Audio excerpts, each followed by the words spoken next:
In the darkness before memory, before words carried weight across generations, before stone held carving or clay held mark, there was night, absolute, unbroken except by distant stars and the cold, indifferent moon. The world belonged to darkness, then belonged to the creatures whose eyes caught moonlight and reflected it back, whose claws found purchase in shadow, whose teeth knew no hesitation. Humans were small then, were vulnerable, were prey as often as predator. The night pressed against skin with physical weight, and the hours between sunset and sunrise were hours of waiting, of huddling together for warmth, of hoping to survive until light returned. But somewhere in that ancient darkness, a flame was born that would not die, not the first flame.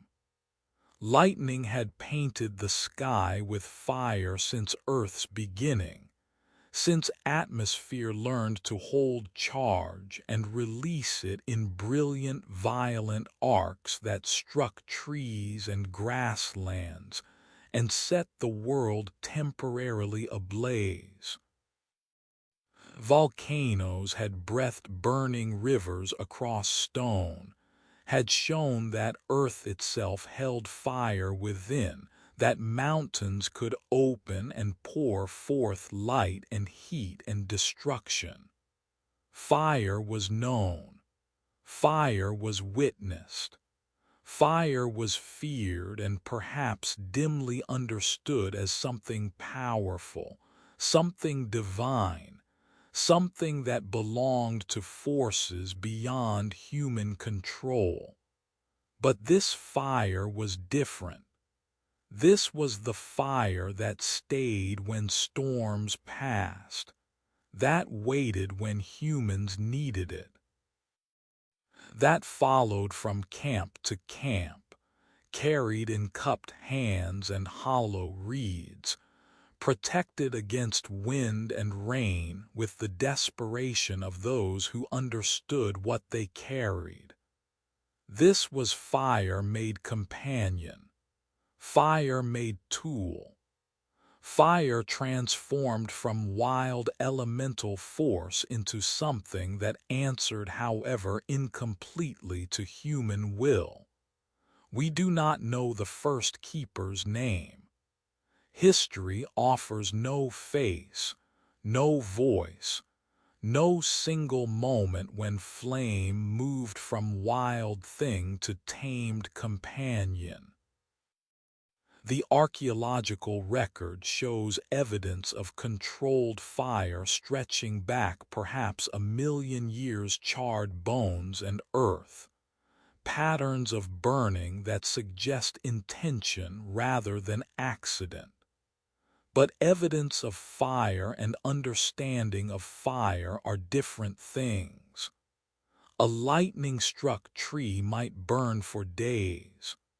Humans might gather around that gift of accidental warmth, might carry embers from it when they moved, might learn gradually that feeding certain materials to flame kept it breathing.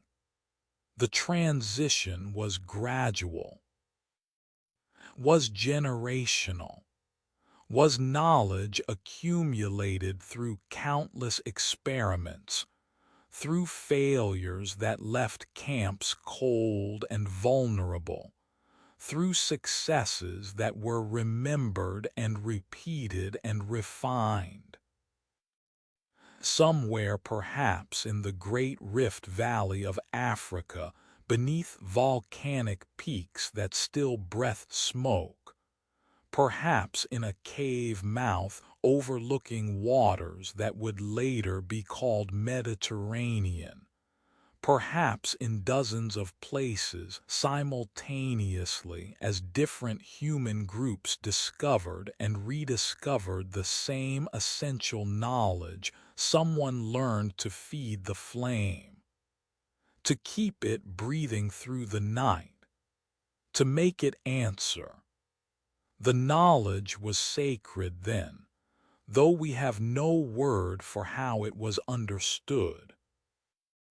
Sacred because fire meant survival.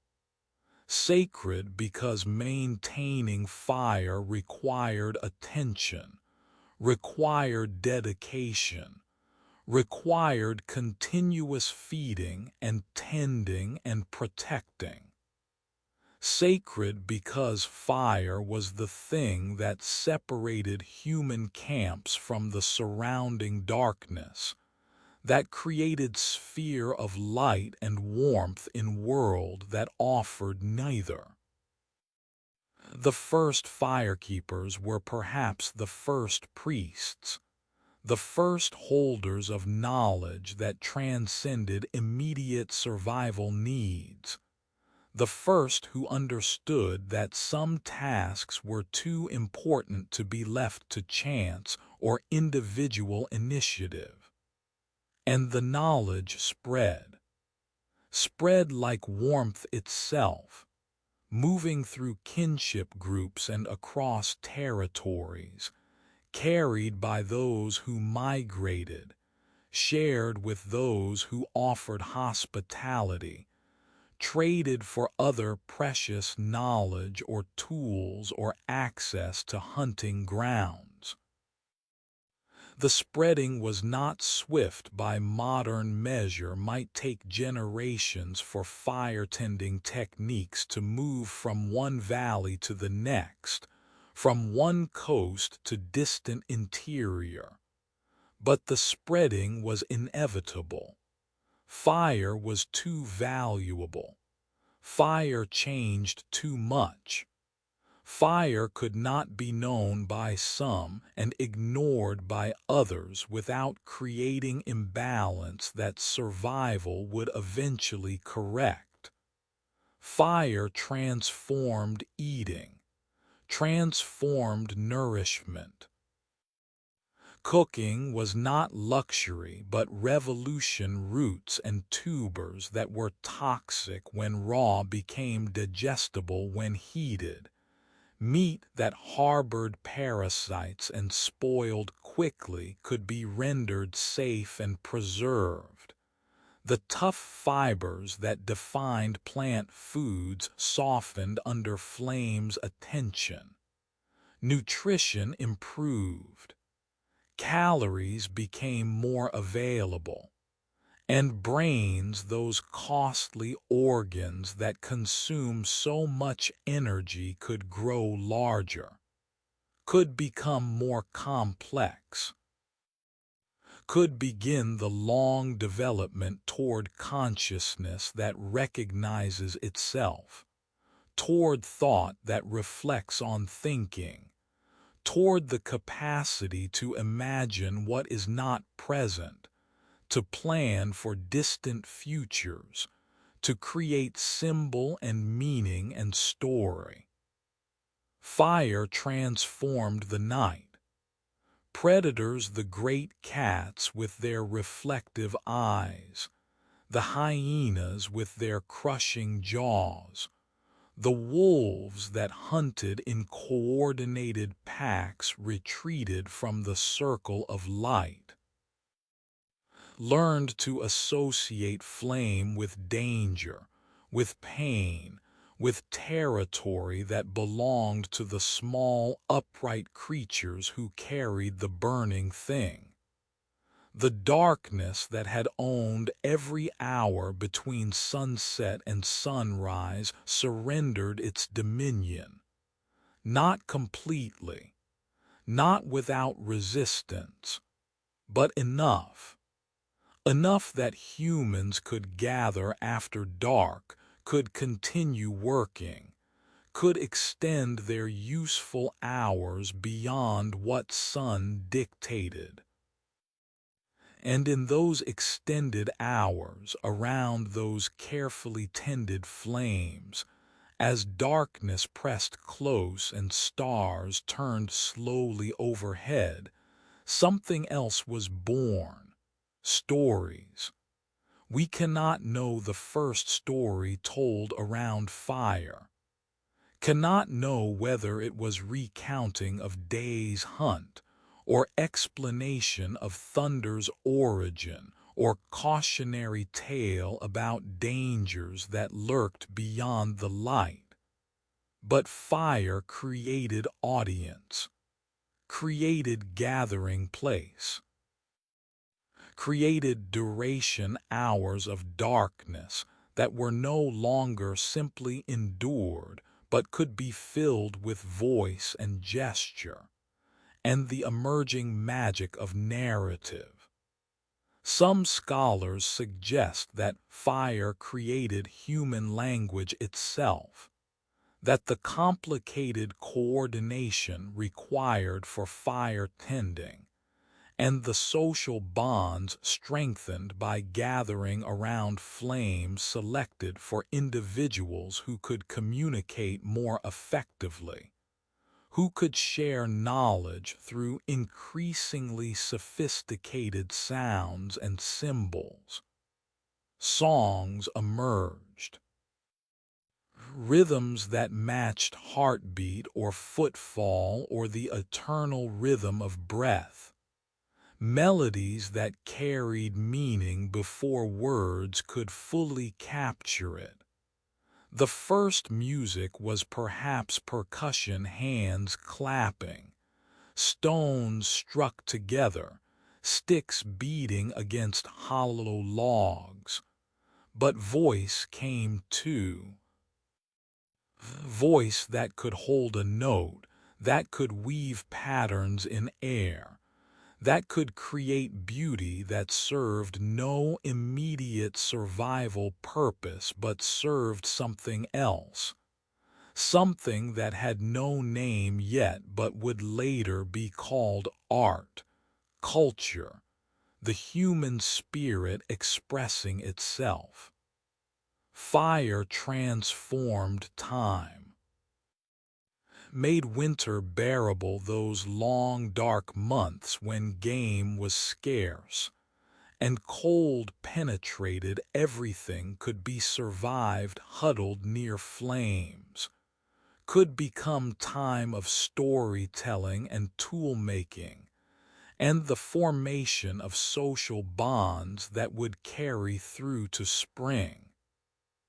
Made night usable hours that had been lost to darkness became hours of community, of teaching, of the transmission of knowledge from old to young. Made the impossible seem possible if fire could be tamed, if flame could be made to serve. Then perhaps other wild things could be understood and controlled and incorporated into human life. The archaeological evidence is fragmentary. Hearths and charcoal scatters, burned animal bones bearing cut marks that suggest butchering before cooking, heat-treated stones that were deliberately placed in fire to improve their flaking properties for tool-making. The evidence is real, but is also insufficient, cannot tell us what it meant to the first firekeepers, cannot convey the wonder, the fear, the reverence with which flame was regarded, cannot capture the moment when someone first realized that fire could be carried, could be maintained, could be prevented from dying if proper attention was given. Perhaps it was never a single moment. Perhaps it was slow accumulation of understanding, generation after generation learning that certain dry materials caught more easily, that wind could kill flame or feed it depending on shelter and placement, that ember could be preserved through night if buried in ash, that flame could be transported if carried in pottery or horn or hollow bone. The knowledge accumulated, the techniques refined, the sacred trust of firekeeping passed from elder to young, from experienced to novice, through centuries that left no written record but left evidence burned into earth itself. The first fire that would not die, the flame that waded through storms and migrations and the long millennia of human becoming. The warmth that changed everything, changed diet and brain size and social organization and language and art and the very texture of human consciousness. We carry that fire still. Carry it in our bodies that evolved around flame's warmth, in our eyes that adapted to firelight, in our food that we still prefer cooked, in our stories that we still tell gathering together as darkness falls. Forever carried, forever tended, forever the boundary between before and after, between the humans who huddled in darkness and the humans who commanded light, between the world as it was given and the world as it was transformed through understanding, through will, through the sacred trust of keeping alive the fire that refused to die. The flame burned still.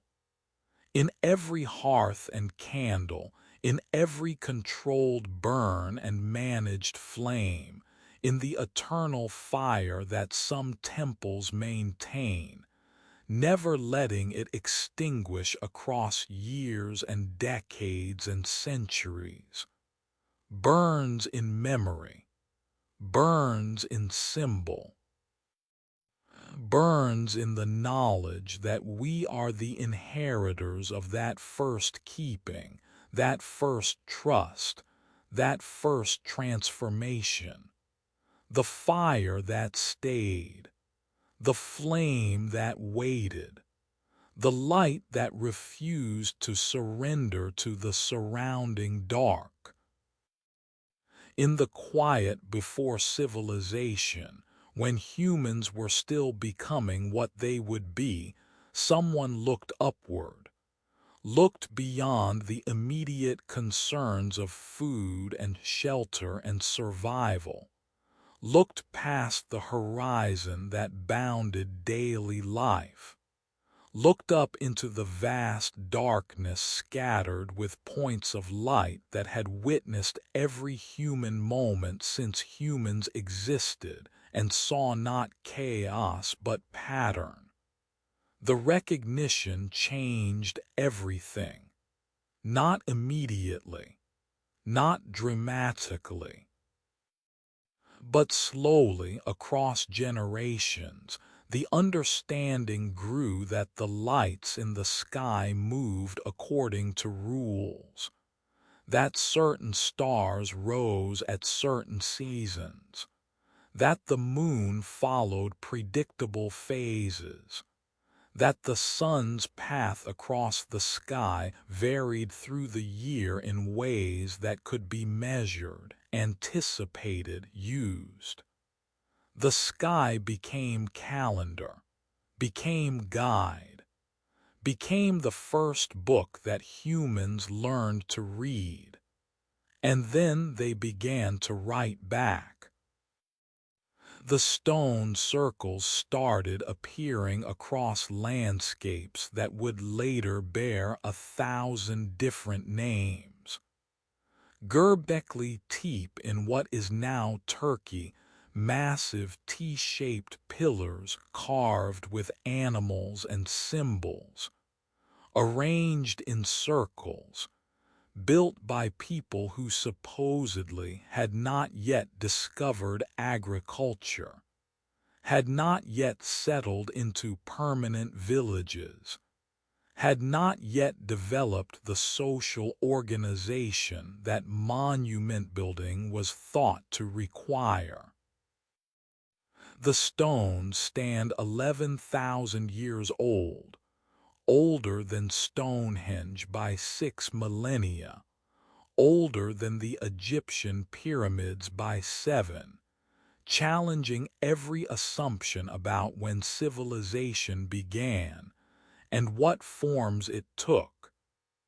Nabta Playa in Egypt's Nubian desert stone circles aligned to the summer solstice, constructed 7,000 years ago by cattle-herding peoples who lived beside a lake that has long since vanished into sand.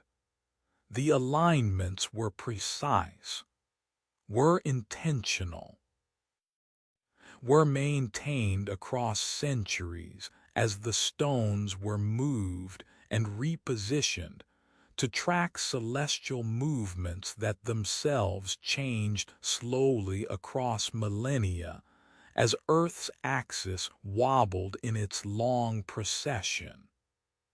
Stonehenge itself, the most famous, though not the oldest or largest of the megalithic monuments standing on Salisbury Plain where wind moves constantly across grass, and the horizon stretches unbroken in all directions. The sarsen stones, each weighing 25 tons, transported from quarries 20 miles distant. The bluestones, smaller but still massive, brought from Wales across distances that required either epic overland journeys or coastal voyaging. The monument built in stages across 1,500 years, each generation adding to or modifying what previous generations had created, maintaining purpose that transcended individual lifetimes. We stand among these stones now, those of us fortunate enough to visit them and feel their weight. Not just physical weight, though that is impressive enough, but the weight of intention, the weight of effort, the weight of meaning that we can only partially reconstruct. The stones are silent about their purposes. The cultures that raised them left no written records. We have only the stones themselves and the alignments, and the knowledge that people invested generations of labor in creating these monuments to sky patterns. The orthodox explanations speak of astronomical observation, of tracking solstices and equinoxes, of predicting seasons for agricultural planning, of creating calendars that allowed coordination of planting and harvest. These explanations are true as far as they go.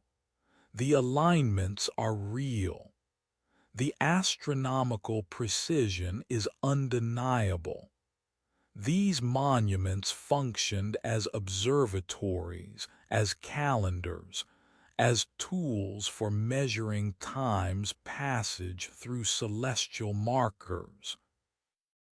but standing among the stones feeling wind that has blown across these plains for thousands of years, watching light move across megalith faces in patterns their builders calculated, sensing the vast effort required to transport and place these massive blocks, you understand that function alone does not explain devotion, does not explain why people who lived short, difficult lives invested so much in creating permanence, does not explain what compelled them to capture sky patterns in earth-bound monuments that would outlast them by millennia.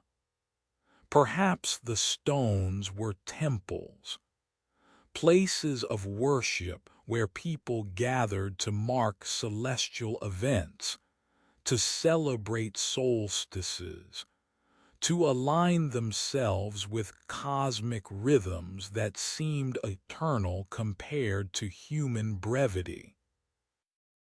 Perhaps the monuments were expressions of control, the attempt to pin down the movements of sun and moon and stars, to make predictable what seemed divine, to assert human understanding over forces that had been mysterious since humans learned to wonder. Perhaps the stones were memory, were attempts to preserve knowledge across generations when writing did not exist, when knowledge lived only in human minds and died when those minds died. The stones remembered sky patterns when human memory failed, recorded alignments that took decades to verify, but that, once recorded in stone, would persist through centuries. The megaliths were the first books written in placement and alignment, books that could be read by those who knew how to observe, books that preserved knowledge in the most permanent form available. Or perhaps the stones were something else entirely, were expressions of yearning toward the eternal, were attempts to participate in the cosmic order by reflecting it on earth, were prayers made solid, were the sacred made visible through massive effort and precise calculation, were humanity reaching toward something larger than itself, trying to bridge the gap between mortal and immortal, between earth-bound and celestial. We will never know with certainty. The builders left no explanation. The knowledge of how to read the stones in the way they were meant to be read was lost as the cultures that built them dissolved or transformed into other cultures with other priorities. We have learned to measure the alignments, to calculate the astronomical precision, to reconstruct the building methods.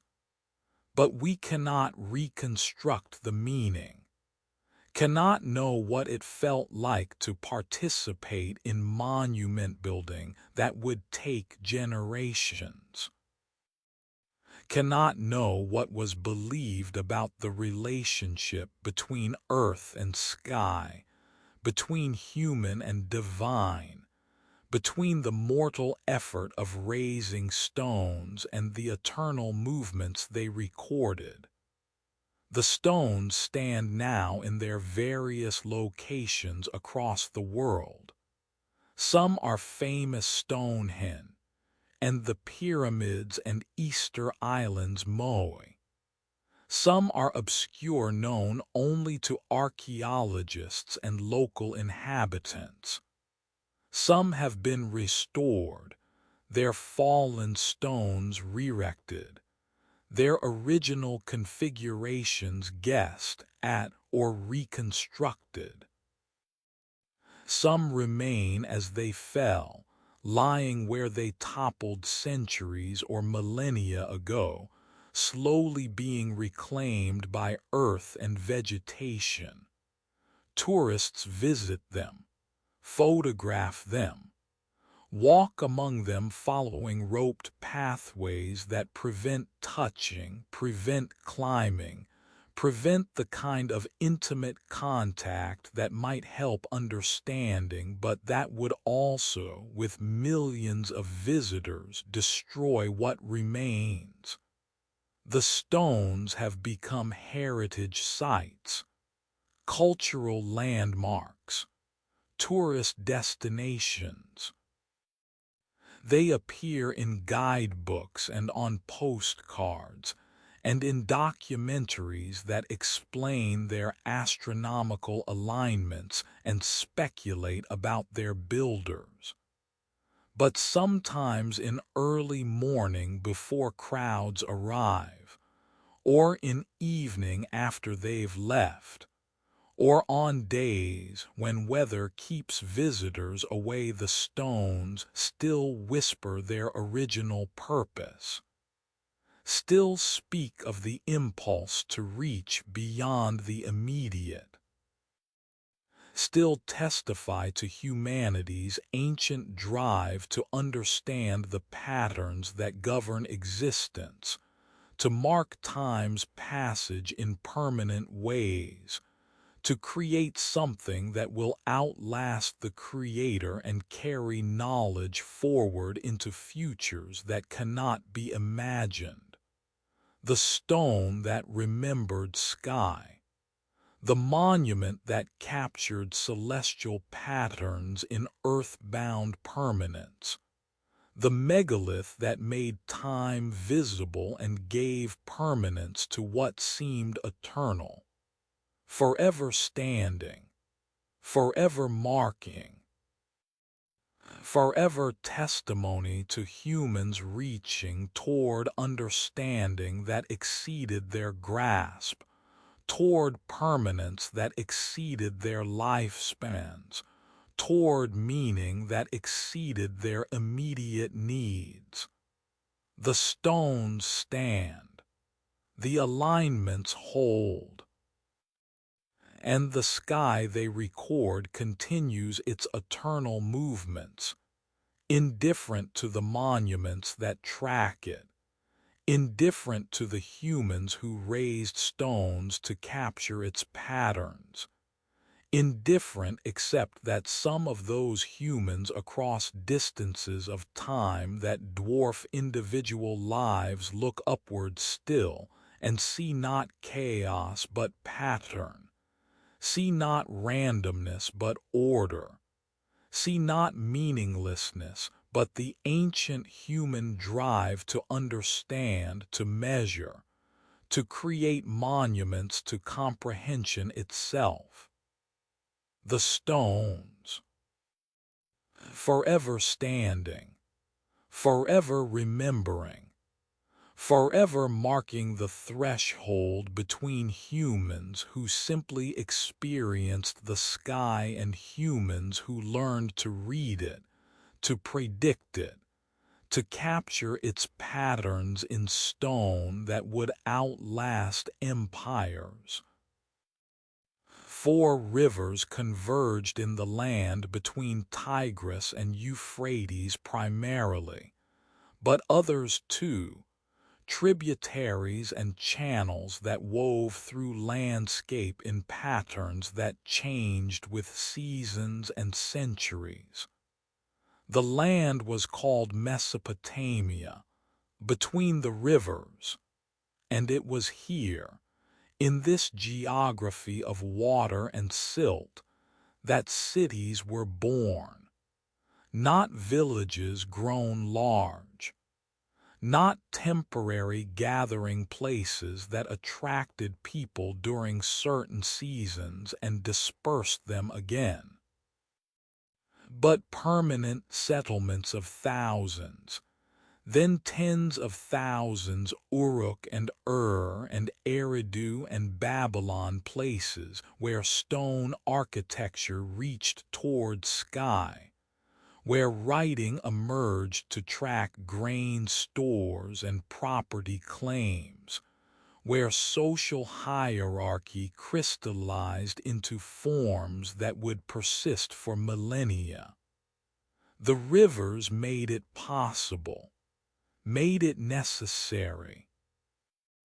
The floods came annually, unpredictable in their timing and severity, depositing silt rich with nutrients that made agriculture possible, but also destroying everything in their path when they overflowed their banks.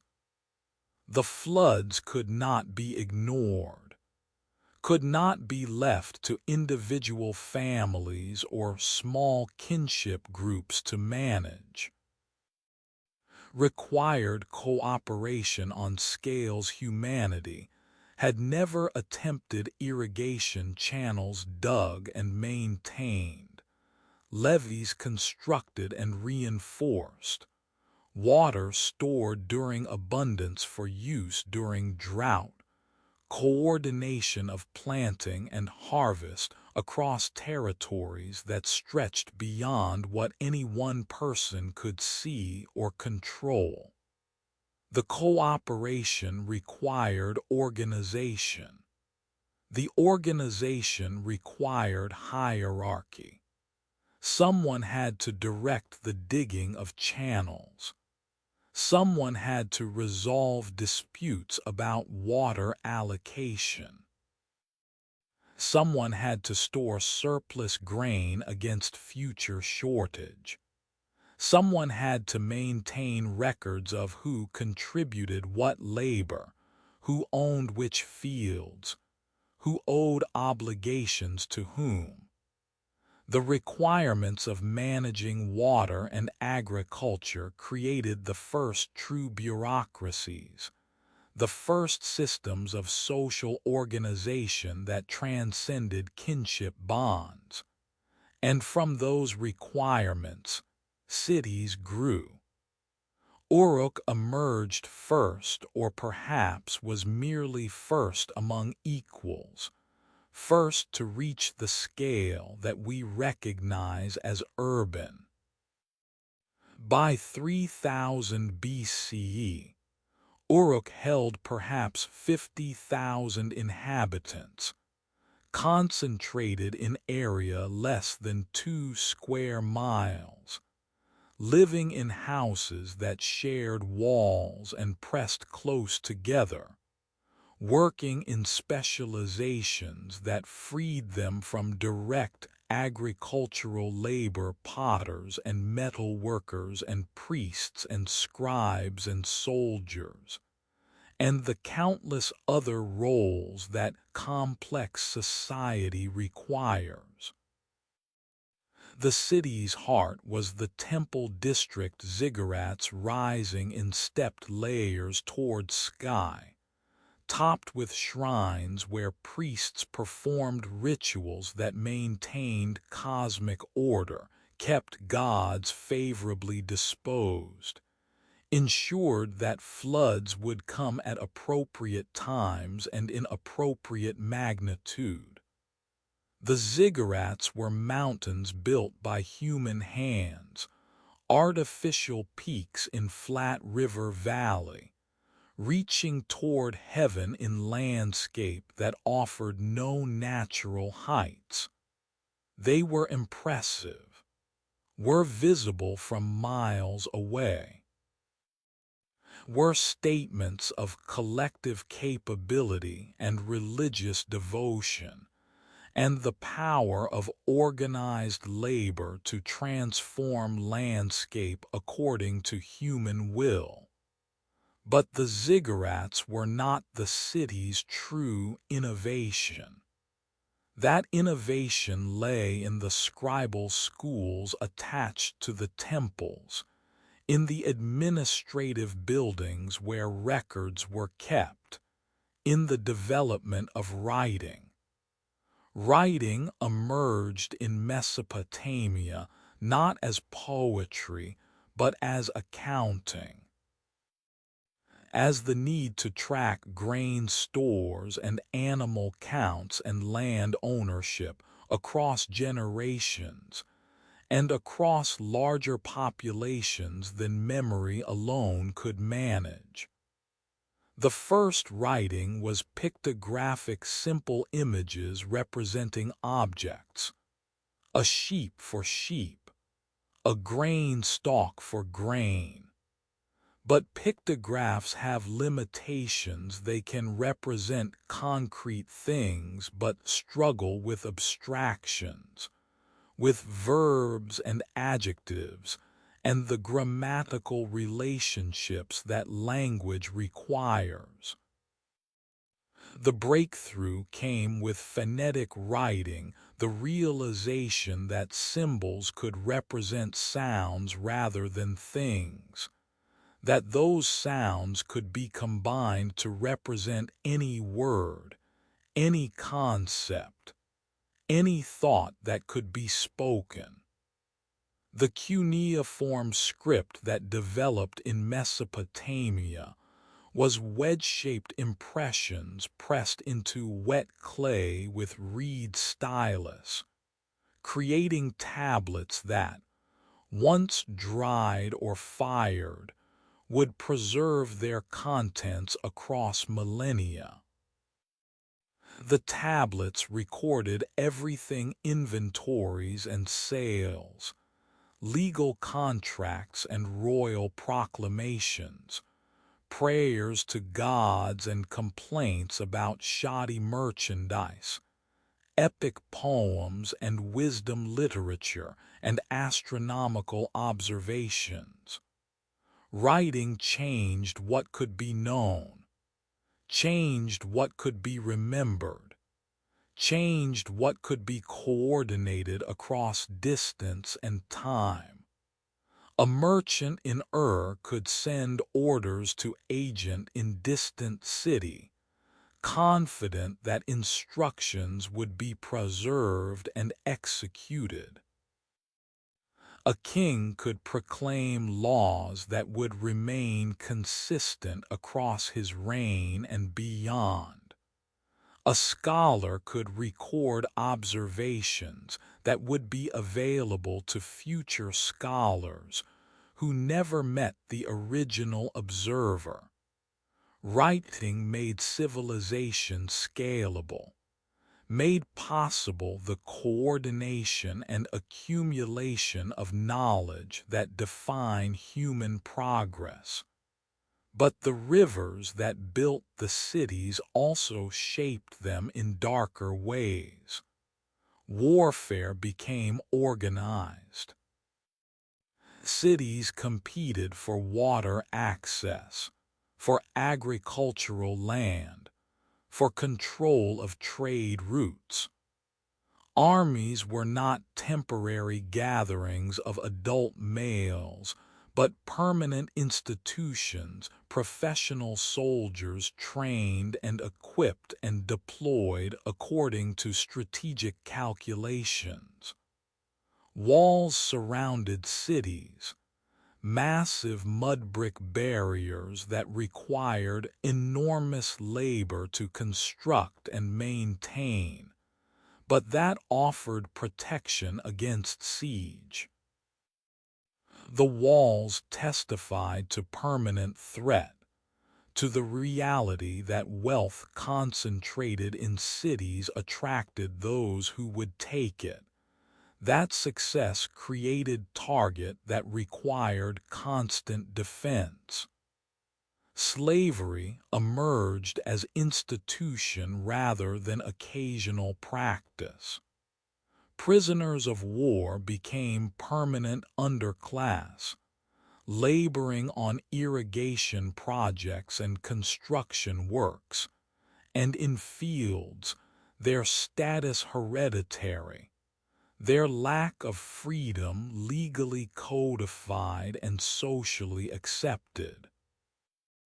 The equality that had characterized smaller human groups where everyone's labor was needed and everyone's contribution mattered disappeared in cities where hierarchy became vast and rigid. The rivers that built cities also created inequality, created suffering, created the dark side of civilization, slavery and warfare, and poverty existing alongside monumental architecture and artistic achievement and intellectual advancement. The Mesopotamian cities were glorious and terrible simultaneously, were places of incredible human creativity and places of incredible human cruelty, were testament to what humans could achieve through cooperation and testament to what humans could do to each other when social bonds stretched beyond personal connection. The cities stand now as archaeological ruins tells, those artificial hills that mark ancient settlements, containing layer upon layer of mud, brick, and pottery, and the compressed remains of thousands of years of human habitation. Archaeologists excavate them carefully, sifting through dirt for tablets and artifacts, reconstructing through fragments what life was like in the first cities, what people thought and believed and created and destroyed. The rivers still flow, Tigris and Euphrates cutting through Iraq, through landscape that has seen empires rise and fall, seen civilizations bloom and collapse, seen the constant human struggle to manage water and harness its power and survive its caprices. The rivers remain, indifferent to human projects, flowing as they have flowed since before cities existed, flowing as they will flow after all cities crumble. But the legacy of those first cities persists in every modern city, persists in writing systems that trace descent from cuneiform, persists in legal codes and bureaucratic systems and social hierarchies that echo Mesopotamian origins, persists in the fundamental patterns of urban life, the concentration of population, the specialization of labor, the coordination through impersonal systems, the storage and distribution of surplus, the organization of collective action on scales that transcend kinship. The river that built the first city, the water that demanded cooperation, the floods that created both abundance and destruction, the geography that forced humans to organize, to coordinate, to create institutions that would persist across generations, forever flowing, forever shaping, forever the boundary between nomadic past and urban future, between small-scale human organization and the complex civilizations that would dominate history. The rivers flow still. The cities are ruins. But the transformation that began between the rivers, the birth of urban civilization, the emergence of writing, the creation of social complexity that defines human history, that transformation continues in every city street, continues in every written word, continues in every moment when humans coordinate their actions through institutions and systems and shared understandings that make possible what individuals alone could never achieve. The river, the city, the beginning of civilization as we know it, forever flowing, forever building, forever the origin point where everything changed. In Egypt's desert, where life and death existed in stark adjacency, the green ribbon of Nile Valley surrendering abruptly to lifeless sand, the pyramids rose as monuments to impossibility's defeat. Not the first pyramids, not the largest in base area, but the Great Pyramid of Khufu at Giza, built around 2560 BCE, perfect in its proportions, astronomical in its alignments, mathematical in its relationships, stood as testament to what humans could achieve when purpose aligned with capability, and when entire civilization bent itself toward single monumental goal. The tomb was more than burial place, was more than simply massive, was attempt to capture eternity in stone. We approach it now as tourists, cameras ready, guidebooks explaining dimensions and dates and construction theories. We see it diminished, stripped of its smooth limestone casing that once made it gleam white in desert sun, topped now with rougher backing stones that give it stepped appearance never intended, surrounded by modern Cairo's sprawl where ancient builders saw only desert and sky. But even diminished, even robbed of its treasures and surrounded by gift shops and camel rides, the pyramid overwhelms, asserts presence, demands recognition. The numbers themselves resist comprehension. 2.3 million stone blocks, each averaging 2.5 tons. Some blocks weigh 15 tons. Some, used in the king's chamber ceiling, weigh 50 tons or more.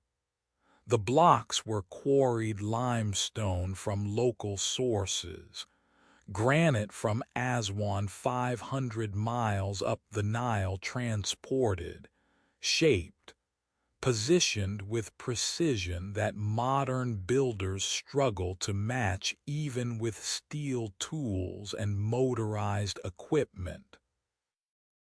The base covers 13 acres and deviates from perfect square by less than 2 inches.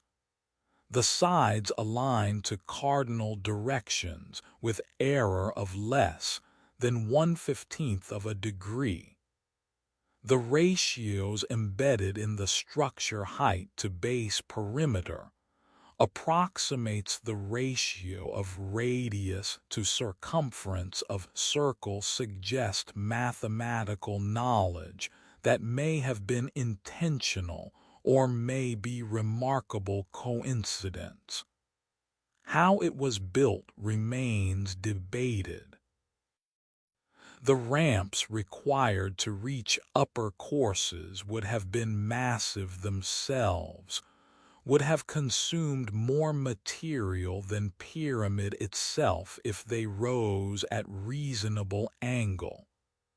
Internal ramps are possible but leave little archaeological trace. Some theories invoke cranes and counterweights.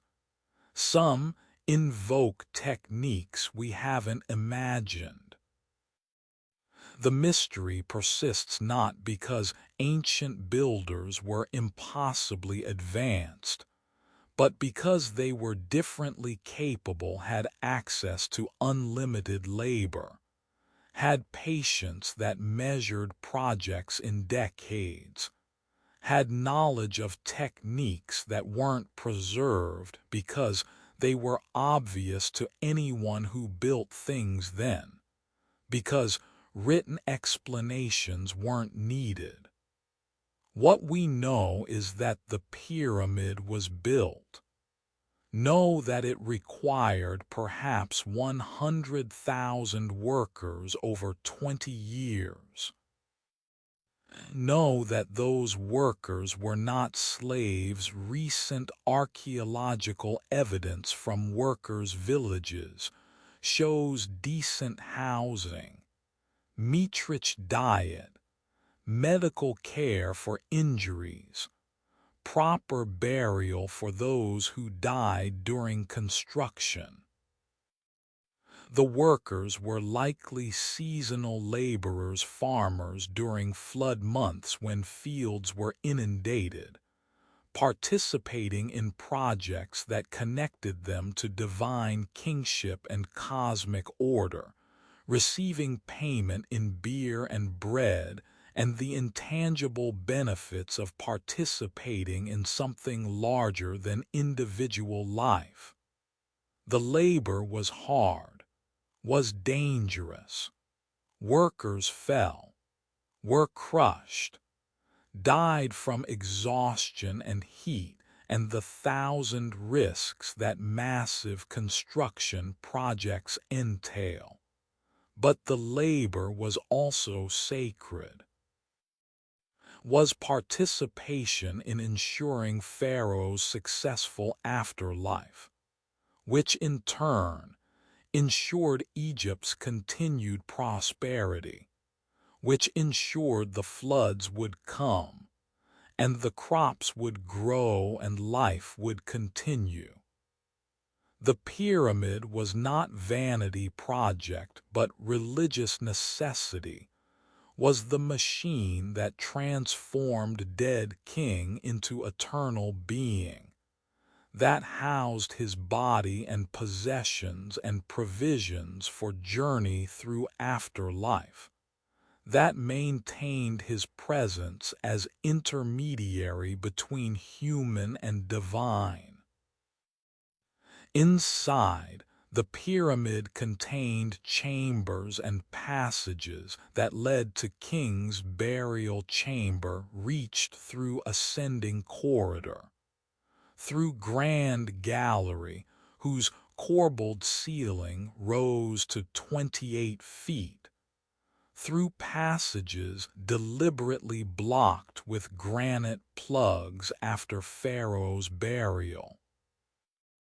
The burial chamber itself was modest granite walls, ceiling, floor, containing only sarcophagus that once held king's mummy, everything else stripped away by robbers in ancient times, long before modern archaeology arrived to find empty rooms echoing with absence. But the emptiness is itself eloquent, speaks of the failure of permanence.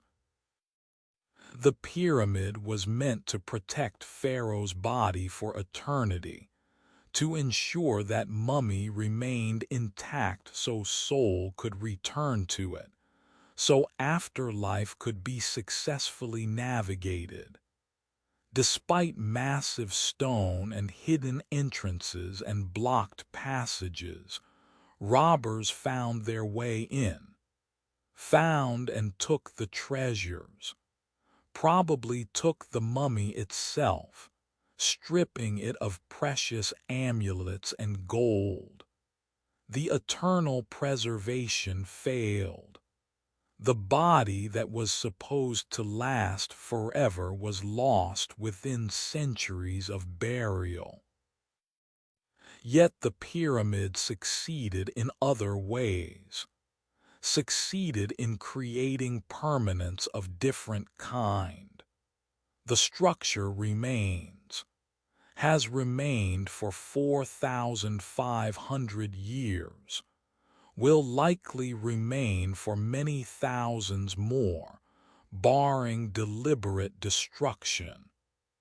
The pyramid has outlasted the civilization that built it, has outlasted the religious system that gave it meaning, has outlasted the very memory of how it was built.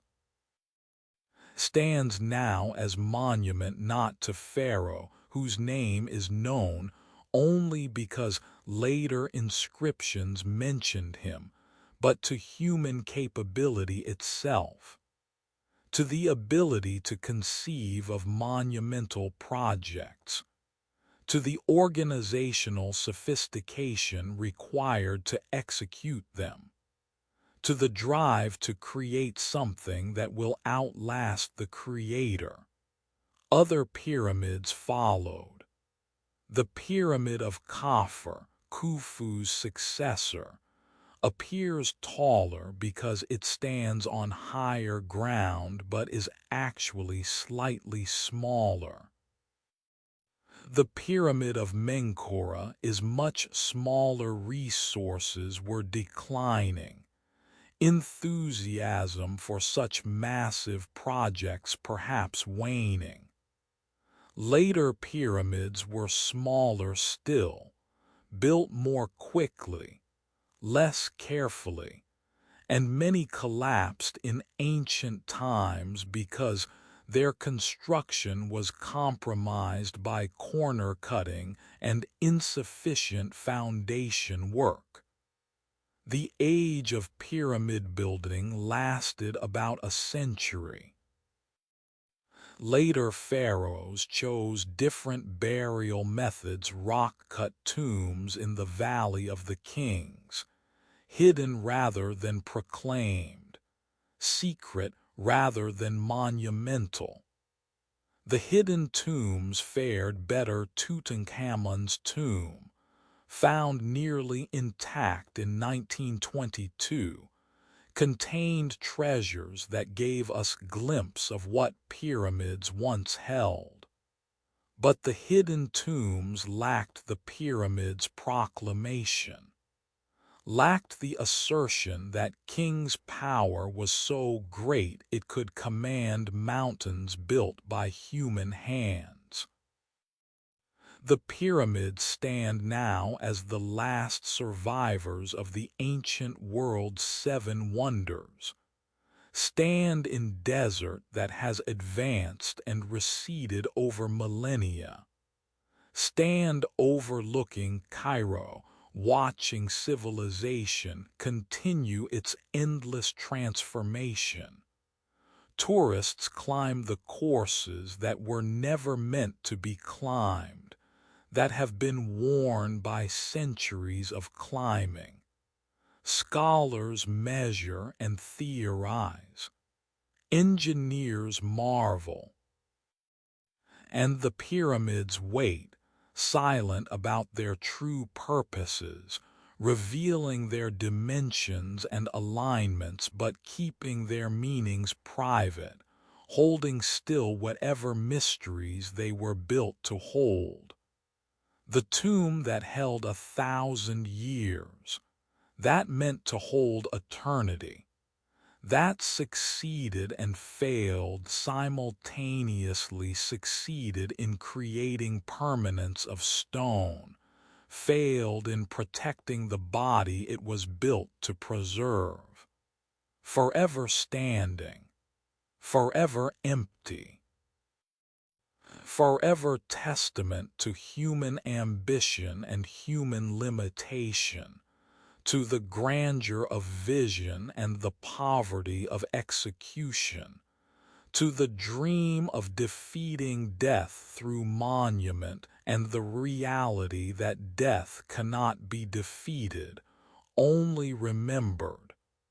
The pyramid stands. The body is lost.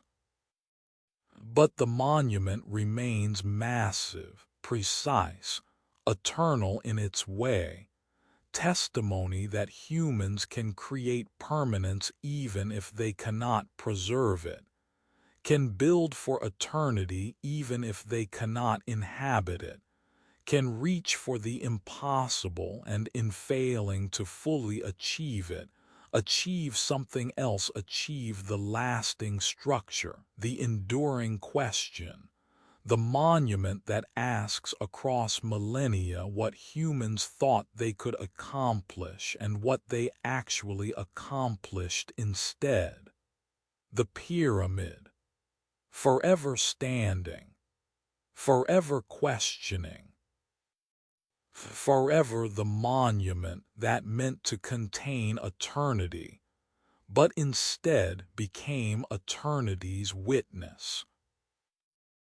A thread no thicker than spider's web, produced by blind caterpillars consuming mulberry leaves, somehow became the currency that connected East and West for over 1,000 years. Not gold, though gold traveled the routes. Not spices, though spices gave other names to trade networks.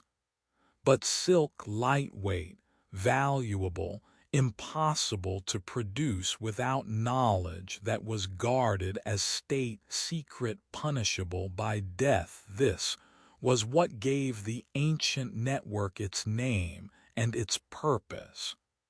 The Silk Road was never a road, was network of routes across some of Earth's most hostile terrain, routes that changed with political circumstances and climate variations, and the rise and fall of cities along the way.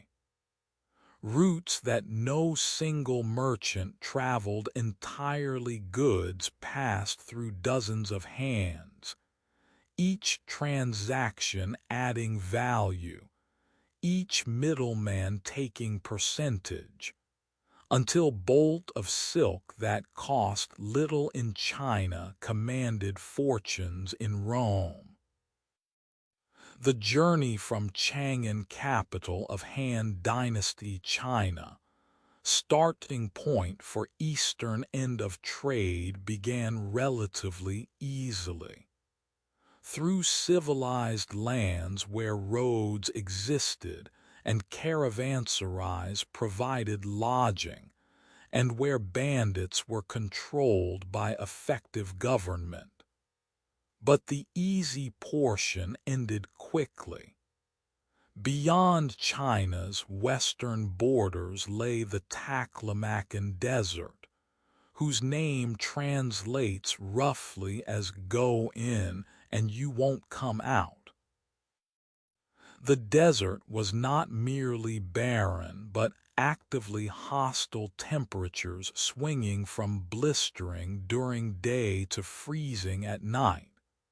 Sandstorms that could bury caravans, lack of water for days between oases, disorientation so complete that travelers reported seeing mirages of cities and hearing phantom bells, calling them toward death in trackless wastes.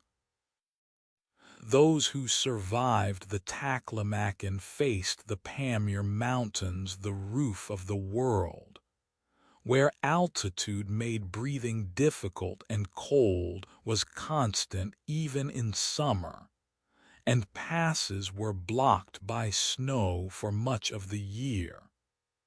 Then across Central Asian steppes where raiders waited, where cities like Samarkand and Bukhara grew wealthy as intermediaries, where multiple empires competed for control of territory that mattered not for itself, but for what passed through it.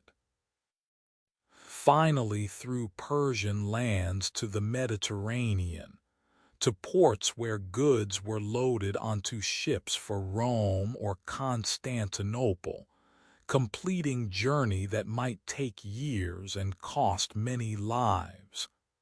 But silk was not what mattered most, though it gave the routes their name.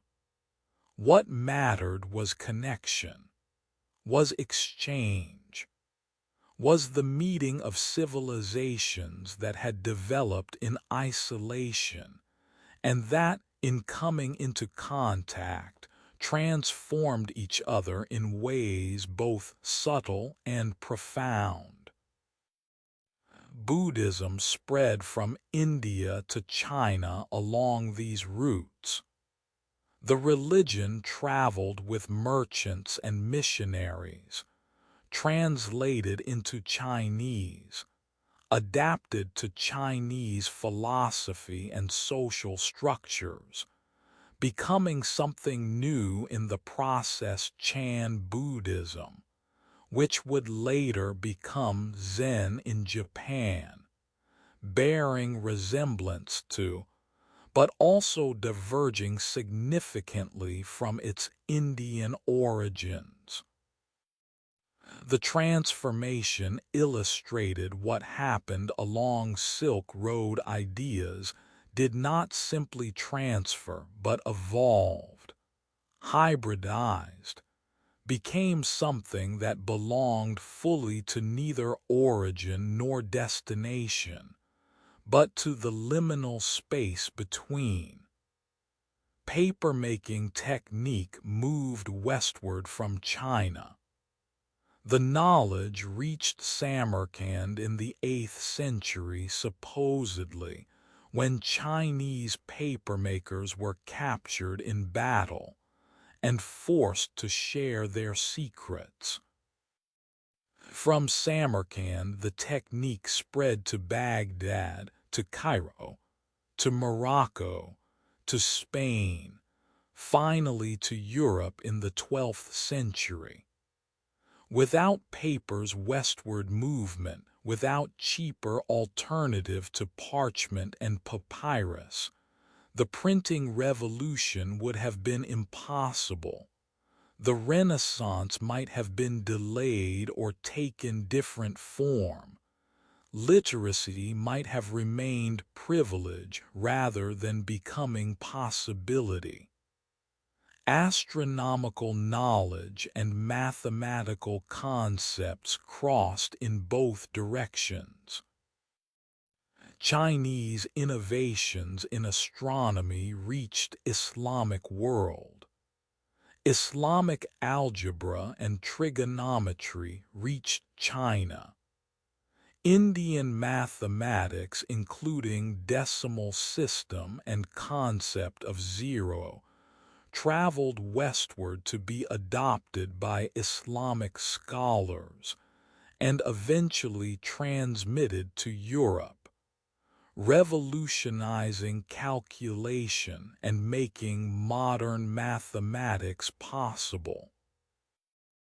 The exchange was not simple borrowing. Each culture adapted what it received to its own needs and understanding, creating new mathematics, new astronomy, new ways of thinking about quantity and space and time. Languages mingled in caravanserais, those fortified waypoints, where merchants from dozen cultures gathered for rest and resupply and exchange of goods and information. Persian served as lingua franca for much of the route, but Chinese and Turkic and Arabic, and eventually Mongol mixed together, creating pidgins and trading languages, borrowing words and phrases, demonstrating that communication was possible even without shared language, that commerce created its own linguistic innovations. Cities along the route flourished. Samarkand became cosmopolitan center, where Buddhist temples stood alongside Islamic mosques, where Zoroastrian fire temples coexisted with Christian churches, where merchants from China and India and Persia and Rome met and traded and married and created communities that transcended their origins. The city's wealth came not from production, but from position, from being nodes in network, from controlling choke points in trade, from providing services that long-distance commerce required. The cities rose when trade flourished and declined when trade routes shifted, when political instability made routes dangerous, when maritime alternatives made overland trade less necessary. But the Silk Road also carried suffering. Diseases traveled the routes alongside goods and ideas. The Black Death likely spread westward along Silk Road networks in the 1340s, originating somewhere in Central Asia, transmitted by fleas carried by rats that lived in grain stores, moving with merchant caravans, reaching Mediterranean ports where ships carried it to Europe with catastrophic results. The disease demonstrated that connection had costs, that networks that enabled exchange also enabled transmission of pathogens, that interdependence created vulnerabilities. Warfare shaped the routes constantly. Empires fought for control of key sections. The Han Dynasty extended Chinese control westward to protect trade. The Roman Empire's eastern borders were defined partly by desire to control Silk Road's western terminus. The Parthian and later Sasanian Persian empires controlled crucial middle sections, taking their percentage while providing security. Later, the Mongol Empire would unify the entire route under single political control, the Pax Mongolica, that made 13th century trade safer and more extensive than it had been for centuries. But all empires were temporary. All periods of security were interludes between chaos.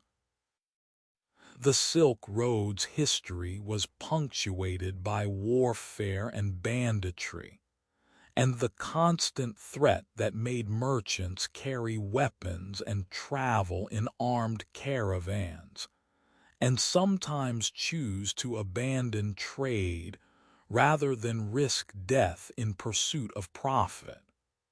The routes eventually declined. Maritime trade via Indian Ocean proved faster and safer for many goods. The Mongol Empire that had protected overland trade collapsed into successor states that competed rather than cooperated. The Ming dynasty turned inward, reducing China's engagement with Western trade. The Islamic world fragmented. European navigators found sea routes to India and China, making overland journey unnecessary.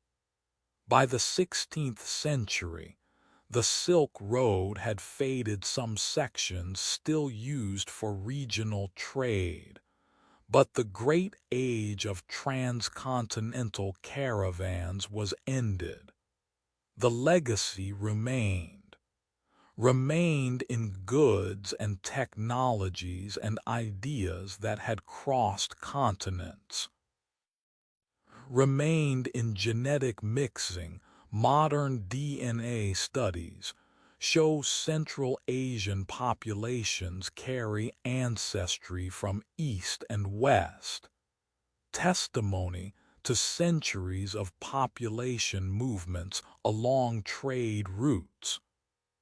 Remained in archaeological sites, abandoned caravanserais and cities half buried by sand, pottery and coins bearing witness to exchange that once flourished. Remained in modern attempts to revive the Silk Road concept. China's Belt and Road Initiative explicitly invokes the ancient network, attempting to create modern infrastructure that follows ancient routes, that connects Asia to Europe through land corridors and maritime lanes. The silk that connected empires, the thread that tied civilizations together despite distance and difference.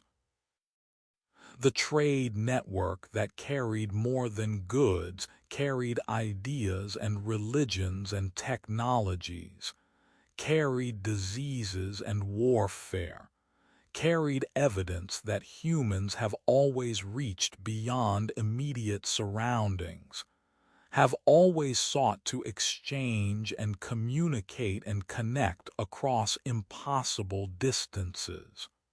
The routes are quiet now. The caravanserais are ruins. The great trading cities have declined or transformed into different things. But the legacy of connection persists in every exchange between cultures, persists in every technology borrowed and adapted, persists in every moment when humans reach across difference to find common ground, to trade something valuable, to learn from those who are distant and different, and yet recognizably human. The Silk Road, forever connecting, forever testament to exchange, forever the network that proved humans could link across continents, could maintain connections over generations, could create systems of trade and cultural exchange that enriched all participants even as they extracted costs from many. The silk, the road, the connection that transcended distance, forever woven into history, forever linking past to present, forever testimony that isolation was never humanity's destiny. That connection, however difficult, however dangerous, however costly, was always the path forward. In Alexandria, where Mediterranean waves lapped against Egypt's northern shore, where Greek culture met African wisdom and Near Eastern learning. A building rose that attempted impossibility. The Library of Alexandria, founded in the 3rd century BCE under the Ptolemaic dynasty that ruled Egypt after Alexander's death, was not simply repository of texts, but was research institution, was university before universities existed, was gathering place for scholars from across known world who came to study manuscripts collected through purchase, copying, and occasionally confiscation. The library's ambition was total, was to gather all human knowledge under one roof, to collect every text from every culture, to translate what was written in foreign languages so Greek scholars could access it, to create universal repository where wisdom from Egypt and Persia and India and Greece and all known lands could be studied together, compared, synthesized into greater understanding. The ambition was breathtaking, was unprecedented, was testament to the cosmopolitan culture that Alexandria represented, the meeting place where different traditions encountered each other not as enemies, but as potential sources of mutual enrichment. Ships docking in Alexandria were required to surrender any scrolls they carried. The scrolls were copied sometimes by scribes working in scriptorium attached to library, sometimes by private copyists hired for the purpose. The copies were returned to the ship's owners. The originals stayed in the library. The practice was aggressive, was potentially unfair to those whose texts were confiscated, but was also effective at building collection that grew to legendary proportions. How many scrolls? The numbers vary in ancient sources, 40,000 in some accounts, 400,000 in others, 700,000 in the most extravagant claims. Modern scholars debate whether the largest numbers refer to individual scrolls or to individual works, noting that single work might occupy multiple scrolls and that library likely cataloged at work level rather than scroll level. But whatever the exact count, the collection was enormous, was unparalleled, was the greatest gathering of knowledge that ancient world achieved. The library was not merely storage, was active research institution. Scholars studied their mathematicians and astronomers and physicians and philosophers and poets and grammarians. They had access to texts unavailable elsewhere, had ability to compare different versions of same work, to trace how texts changed as they were copied and transmitted, to reconstruct more accurate versions through scholarly comparison, had opportunity to meet other scholars working on related questions, to exchange ideas, to collaborate in ways that isolation made impossible. The achievements were remarkable. Eratosthenes, head of library in 3rd century BCE, calculated Earth's circumference with astounding accuracy, using only geometry and observations of shadows at different latitudes. His calculation was within a few percent of modern measurements, achieved with tools that seem primitive compared to modern technology, but that, in hands of brilliant mathematician with access to libraries' resources, yielded precision that would not be matched for centuries. Euclid organized geometry into systematic form that would remain standard for 2,000 years.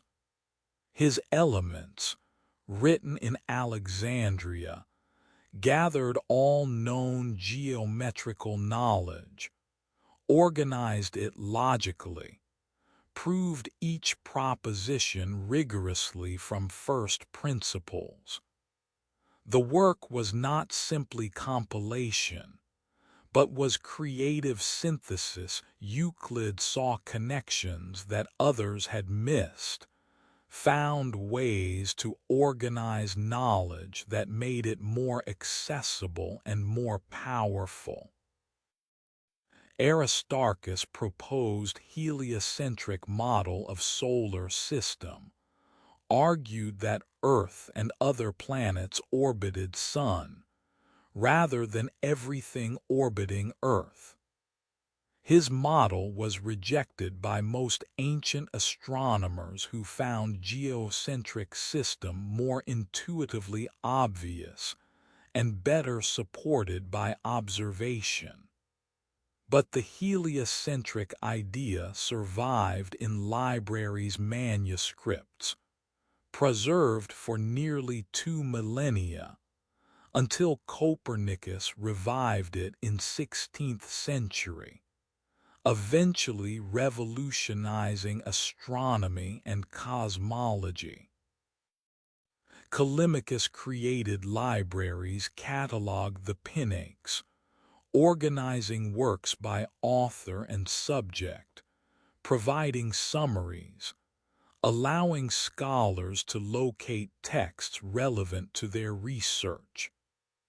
The catalog itself was massive work, 120 scrolls long, itself housed in library it cataloged. The organizational system Callimachus developed influenced later library science, provided model for how knowledge could be systematically organized and made accessible. The loss of Alexandria's library is history's great tragedy, but the loss itself is complicated. There was no single moment of destruction, no dramatic fire that consumed everything overnight. Instead, the library declined gradually through combination of factors: funding cuts, institutional neglect, political instability, religious conflict, and probably multiple fires or attacks that each destroyed portions of collection. Julius Caesar's fire in 48 BCE during civil war with Pompey may have destroyed warehouses containing texts intended for library, but probably did not destroy library proper. Christian mob in 391 CE destroyed Serapeum, temple complex that housed part of collection, during religious conflicts between Christians and pagans. Arab conquest in 640 CE traditionally blamed for libraries' final destruction, But this probably occurred after library had already largely ceased to function as major institution. The truth is likely that library died gradually survived various catastrophes in diminished form, continued functioning with reduced resources, eventually faded into obscurity as Byzantine and early Islamic periods brought different priorities and institutional structures. What was lost cannot be fully calculated.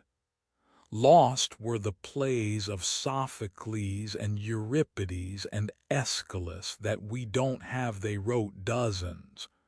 We have only 7 from Sophocles, 7 from Aeschylus, 18 from Euripides. Lost was Eratosthenes' precise mathematical work that we know of only through later references.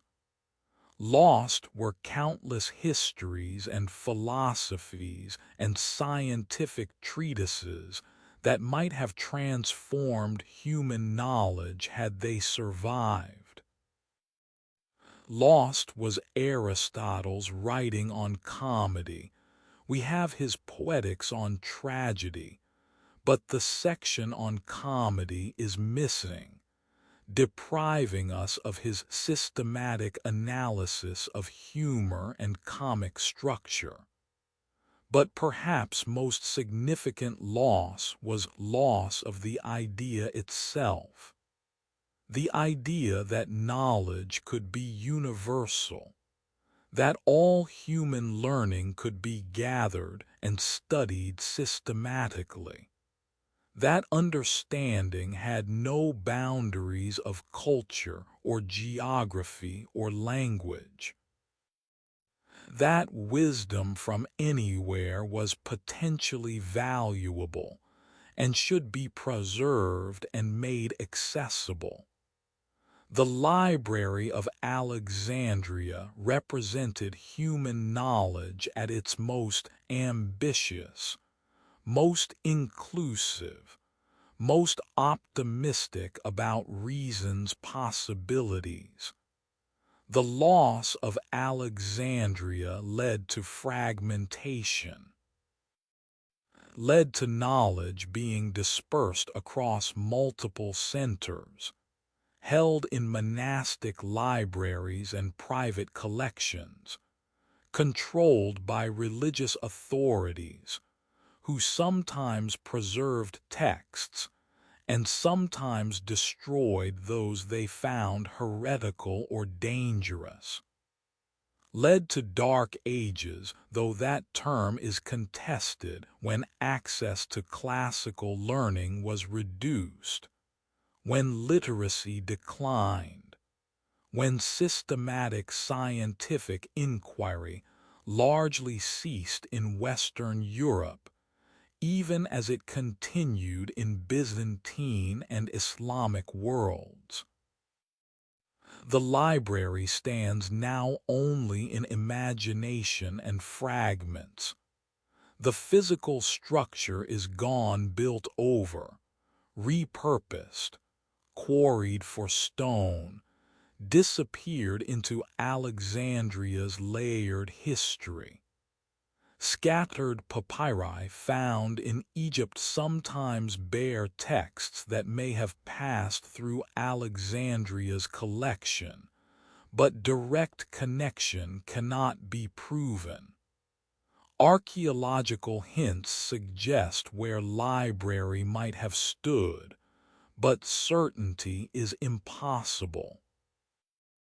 Modern Alexandria built new library Bibliotheca Alexandrina, opened in 2002, attempting to revive ancient institutions' spirit if not its physical continuity. The modern library is beautiful circular structure overlooking Mediterranean, housing millions of books, serving as research center and cultural institution.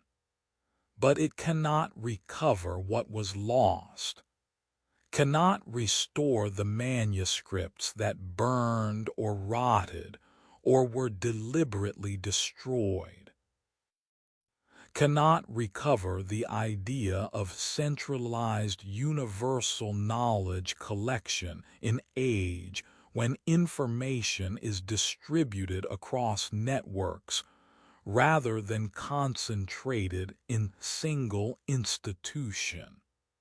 Yet the dream persists in every library that attempts comprehensive collection, persists in digital databases that try to gather all human knowledge in searchable form, persists in Wikipedia and Internet Archive and countless other projects that try to preserve and make accessible what humans have learned and created, persists in recognition that knowledge is most valuable when it is shared, when it is preserved, when it is made accessible to all who seek it. The library that held all knowledge, the building that attempted the impossible, the institution that believed wisdom had no borders, forever lost, forever remembered, forever inspiring attempts to gather what can never be completely gathered, to preserve what constantly threatens to be forgotten, to create access to knowledge that transcends the barriers of language and culture and distance and time.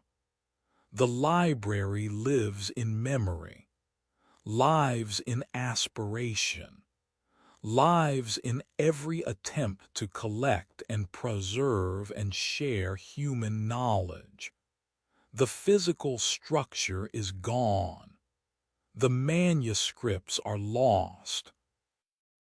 But the idea remains the idea that knowledge should be universal, that wisdom should be gathered, that understanding should transcend boundaries. The idea lives still, forever gathering, forever aspiring, forever testimony that humans are not content with ignorance, not satisfied with knowing only what is local and immediate, always reaching toward comprehensive understanding even when comprehension exceeds grasp. The library, forever lost, forever living, forever the dream of knowledge made accessible. Across northern China, snaking over mountains and through valleys for thousands of miles, the Great Wall rose stone by stone, generation by generation, dynasty after dynasty. Not one wall but many walls built and rebuilt over centuries, connected and extended and reinforced, attempting to create permanent boundary between settled agricultural China and nomadic pastoral peoples to the north. The wall represented more than military defense, represented the fundamental tension between two ways of life, the farmer's life bound to land and seasons, and the herder's life following animals across grasslands that knew no permanent borders. The wall's origins reached back to the Warring States period, when various Chinese kingdoms built defensive barriers against each other and against northern raiders. These early walls were modest rammed earth and wood, marking territory more than providing serious military obstacle. But Qin Shi Huang, the first emperor who unified China in 221 BCE, saw possibility in connecting and extending these separate barriers, saw potential for creating unified defensive system that would protect China's northern frontier and symbolize the unity he had imposed on previously warring kingdoms. The construction consumed lives in quantities that history records imperfectly, but that tradition remembers as catastrophic. Hundreds of thousands of workers, conscripted laborers, soldiers, prisoners spent years moving earth and stone in landscape that ranged from desert to mountain to steppe. The work was brutal, was dangerous. Workers fell from scaffolding, were crushed by falling stones, died from exhaustion and exposure and the simple grinding fatigue of labor that had no end, that stretched across years and decades and generations. Some bodies were buried in the wall itself, not deliberately as popular myth suggests, but through practical necessity when workers died during construction and were buried where they fell, incorporated into the structure they had died building. The wall that emerged was impressive by any measure, was roughly 5,500 miles long when measured along its main line, much longer if all branches and extensions are included. Rose to heights of 25 feet in some sections, thick enough at top for horses to ride along it, punctuated by watchtowers and garrison stations where soldiers could be stationed to watch for approaching threats. The wall followed terrain, climbed mountain ridges, descended into valleys, adapted to landscape in ways that made it both formidable barrier and astonishing feat of engineering that worked with rather than against geography. But the wall could not keep them out. Not ultimately. Not permanently. The mathematics were against it. The wall was too long to defend everywhere simultaneously. An army of hundreds of thousands would be needed to garrison every section adequately, and maintaining such force year after year was economically impossible even for wealthy empire. The defenders had to guess where attacks would come. The attackers could choose when and where to strike. The advantage lay always with the nomads who could concentrate force at single point, while defenders were spread thin along thousands of miles of barrier. The Mongols crossed it. Genghis Khan and his successors found or created breaches, sometimes through force, sometimes through bribing garrison commanders, sometimes by simply riding around the wall's ends where it terminated in mountains or deserts that seemed impassable but weren't.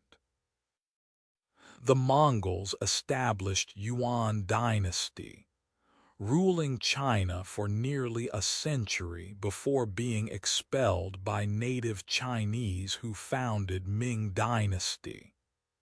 The Manchus crossed it, coming from the northeast in 17th century. They conquered China and established Qing dynasty that would rule until 1912. The wall's military effectiveness was always limited by the simple reality that static defenses cannot absolutely prevent movement, can only make movement more difficult and costly. Yet the wall was never only military defense, was also psychological boundary marker of civilization's edge, definition of what was inside and what was outside, physical manifestation of Chinese cultural identity.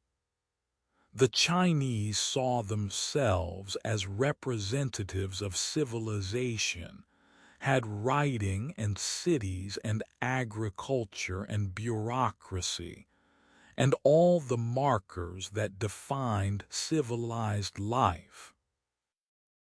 Beyond the wall were barbarians, nomadic peoples who lived in tents, who wrote nothing down, who had no cities, who seemed to Chinese eyes to live like animals.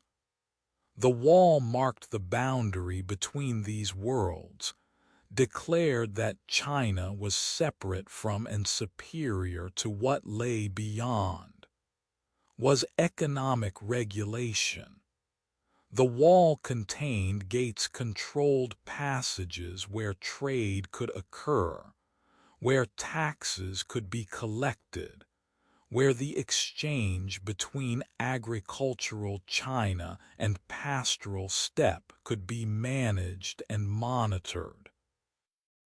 The gates were points of contact, places where different economic systems met and exchanged what each produced: Chinese silk and tea, and manufactured goods for nomadic horses and furs and livestock. The gates made possible peaceful exchange, while the wall made possible exclusion when exchange broke down into conflict. Was engineering achievement. The wall adapted to available materials and terrain, stone in mountains where stone was plentiful, brick in areas where kilns could be established, rammed earth in deserts where little else was available. The construction techniques, refined over centuries, incorporated lessons learned from earlier building efforts, created structures that have survived millennia despite lacking modern materials or methods. Some sections have crumbled. Some have been quarried for building materials by local populations. Some have simply weathered away.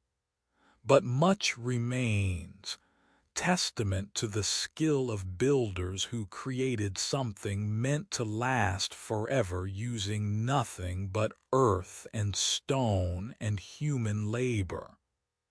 The wall stands now partly restored for tourists, partly crumbling in remote sections, partly disappeared entirely. The restored sections near Beijing are impressive, rebuilt using modern materials and methods, made safe for millions of tourists who climb the steep steps and photograph the serpentine lines stretching across ridges toward distant horizon. But the restored sections are also artificial, made too perfect, too safe, too cleaned of the accumulated decay that gives ruins their truth. The unrestored sections tell different story, tell of abandonment and entropy, of watchtowers collapsing into rubble, of walls melting back into hillsides, of the slow victory of time over permanence, of nature reclaiming what humans built. These sections are dangerous to climb, stones are loose, mortar has crumbled, sections have fallen away leaving drops that could kill. But these sections are also authentic, show what the wall actually is when stripped of restoration and tourist infrastructure. Show the reality of structure built to last forever slowly being defeated by forever. The wall has become symbol used by Chinese government to represent national unity and ancient greatness, used by historians to discuss limits of defensive thinking, used by tourists as bucket list destination and photo opportunity. The symbol has obscured the reality. The wall becomes whatever interpreter wants it to be: great achievement or great failure, symbol of civilization or symbol of isolation, testament to human capability or testament to human inability to solve problems through construction alone. But the wall itself remains mostly silent about its meanings. Remains stone and earth stretched across landscape. Remains barrier that was permeable, boundary that was crossed, defensive system that ultimately failed to defend. The nomads China tried to exclude, sometimes conquered China. The Silk Road crossed the wall. Ideas crossed it. Eventually, people crossed it so thoroughly that distinction between Chinese and non-Chinese became increasingly difficult to maintain in northern regions where populations mixed. The wall that could not keep them out.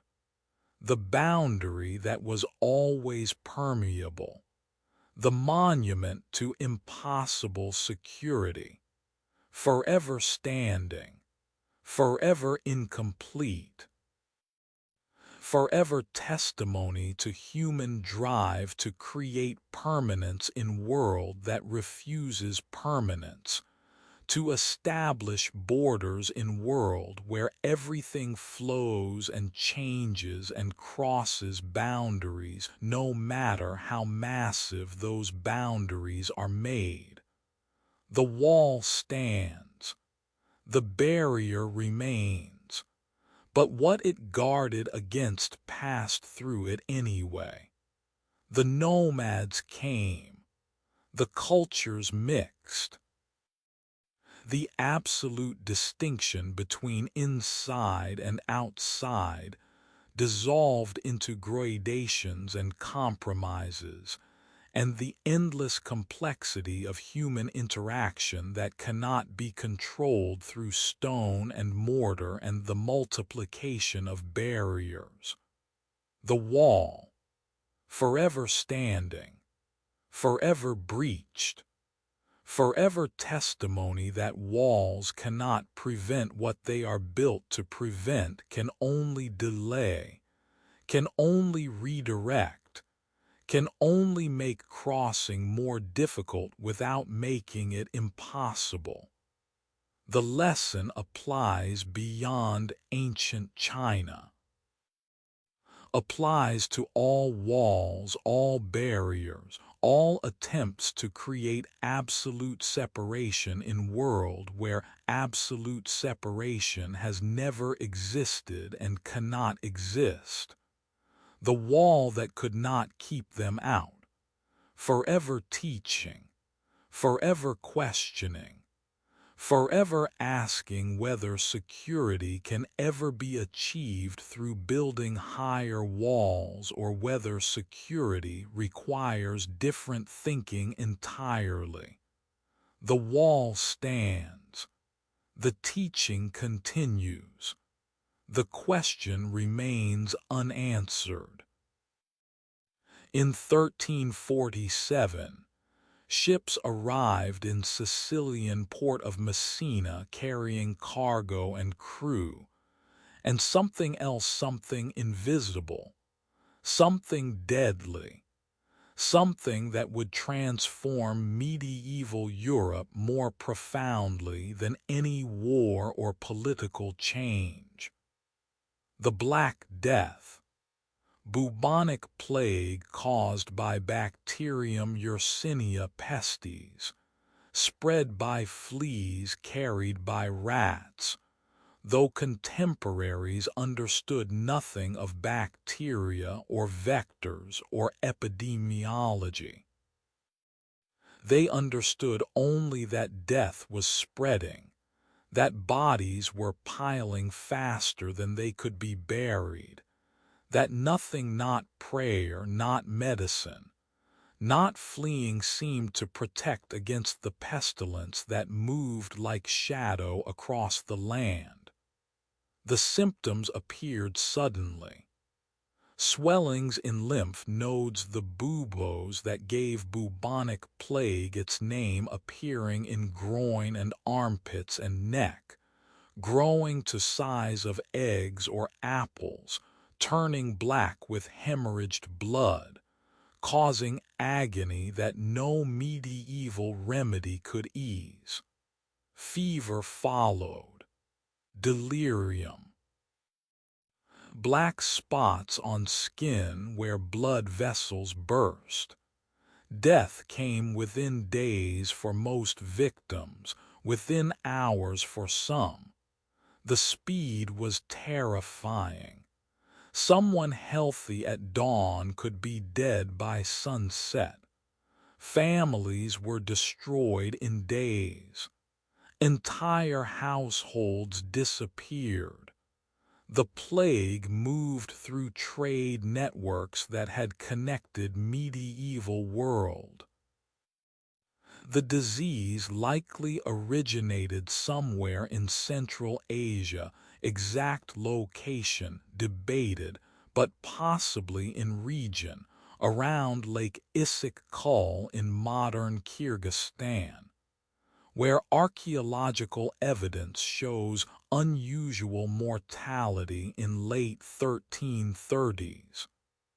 From there, it traveled westward along Silk Road, carried by merchant caravans, transmitted through trade goods, and the rats that infested warehouses and ships. The plague reached Crimea, was supposedly catapulted into Kaffa, Genoese trading port, when Mongol besiegers used plague corpses as biological weapons. From Kaffa, ships carried plague to Constantinople, to ports across Mediterranean, to Sicily and Italy and southern France. Cities suffered worst.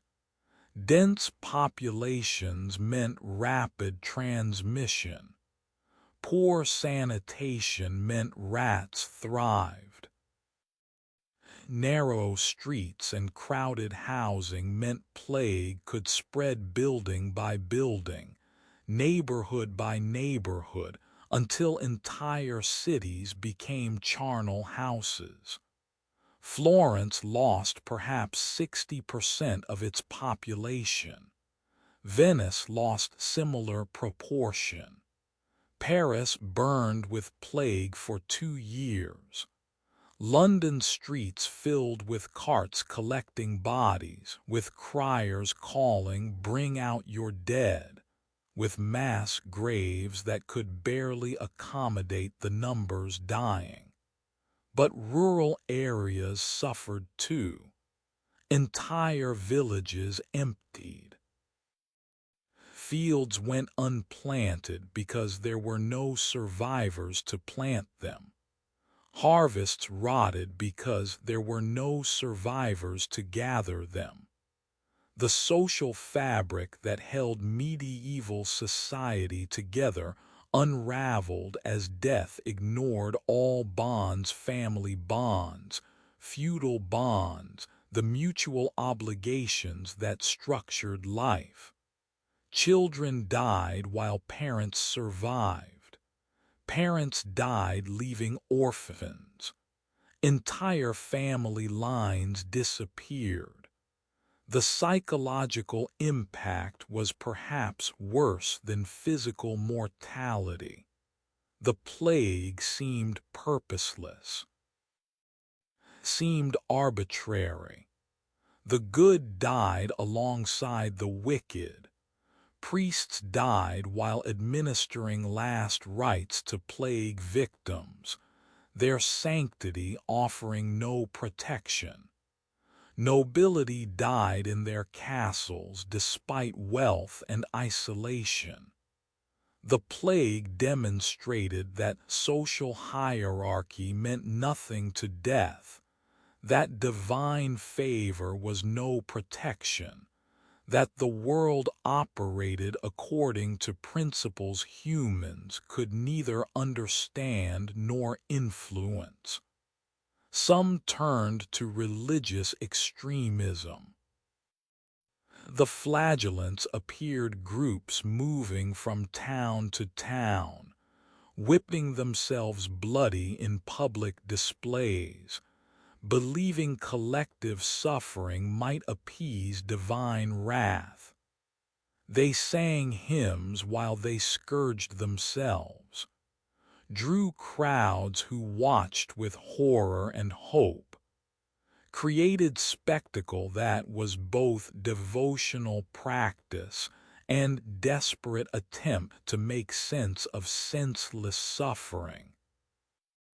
The Church eventually condemned flagellants as heretical, but the impulse behind the movement, the need to do something, to believe that human action could influence plague's spread, was understandable even if the practice was ineffective.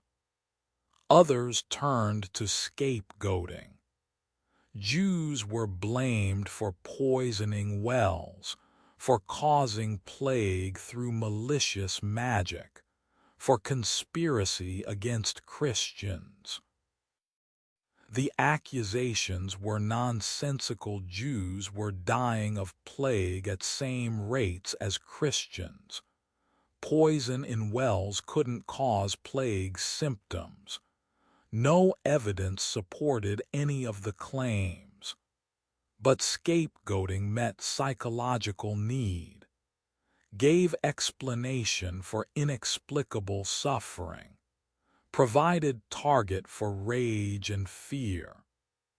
Jewish communities across Europe were massacred in Strasbourg, in Mainz, in countless other cities where frightened populations needed someone to blame and chose the traditional targets of medieval prejudice. Still others turned to hedonism. If death could come tomorrow, why not pleasure today? Why accumulate wealth that you couldn't take with you? Why maintain social conventions when everyone might be dead soon? Some people abandoned restraint, indulged in excesses of food and drink and sex, spent fortunes on immediate pleasures, rejected future-oriented thinking because future seemed impossible to predict or plan for.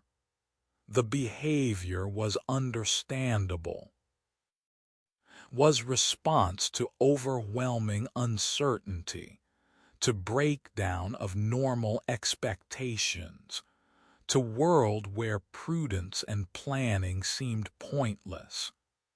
But the plague also transformed medieval world in ways that endured after mortality rates recovered.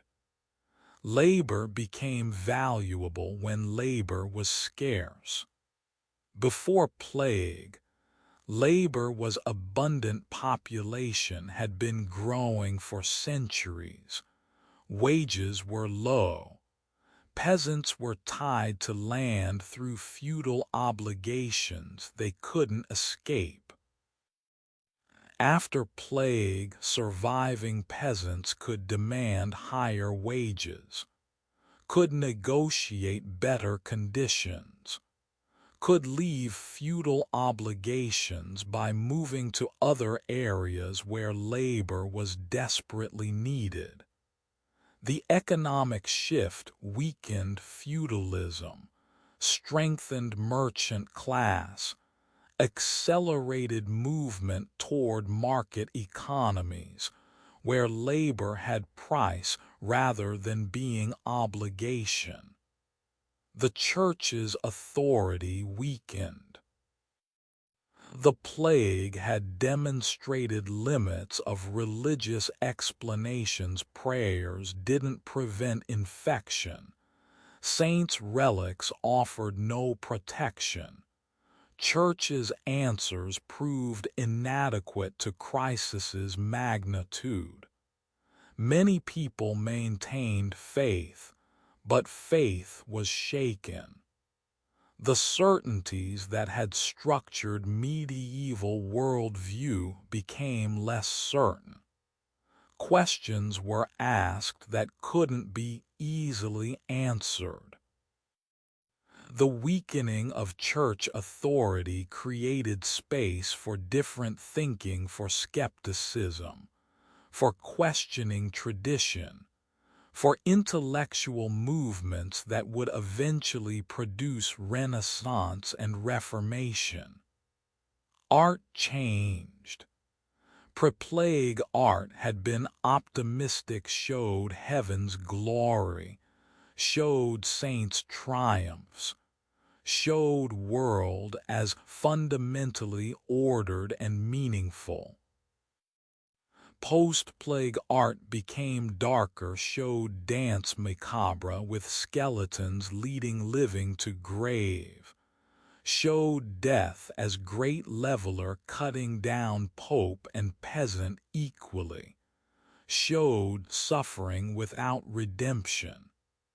The shift reflected changed worldview, world where death was arbitrary, where suffering was meaningless, where traditional assurances provided insufficient comfort. Medical practice evolved. The plague exposed limitations of medieval medicine, the humoral theories, the bloodletting, the reliance on ancient authorities who knew nothing of bacterial disease. Some physicians began emphasizing observation over tradition, documenting symptoms carefully, noting what treatments seemed to help even slightly. The shift toward empiricism was gradual and incomplete, but plague created urgency that hadn't existed before. When people are dying in such numbers, when traditional methods fail so completely, experimentation becomes necessary even when church authorities discourage it. The plague returned repeatedly. 13,471,353 was worst outbreak, but not the only one. Plague recurred in waves for centuries. 13,611,362, 13,691,371, 1400, 1438, and dozens of smaller outbreaks that terrorized local populations. Each recurrence killed fewer because population had dropped so much there were fewer people to kill, because survivors had some immunity, because populations learned practices that somewhat reduced transmission.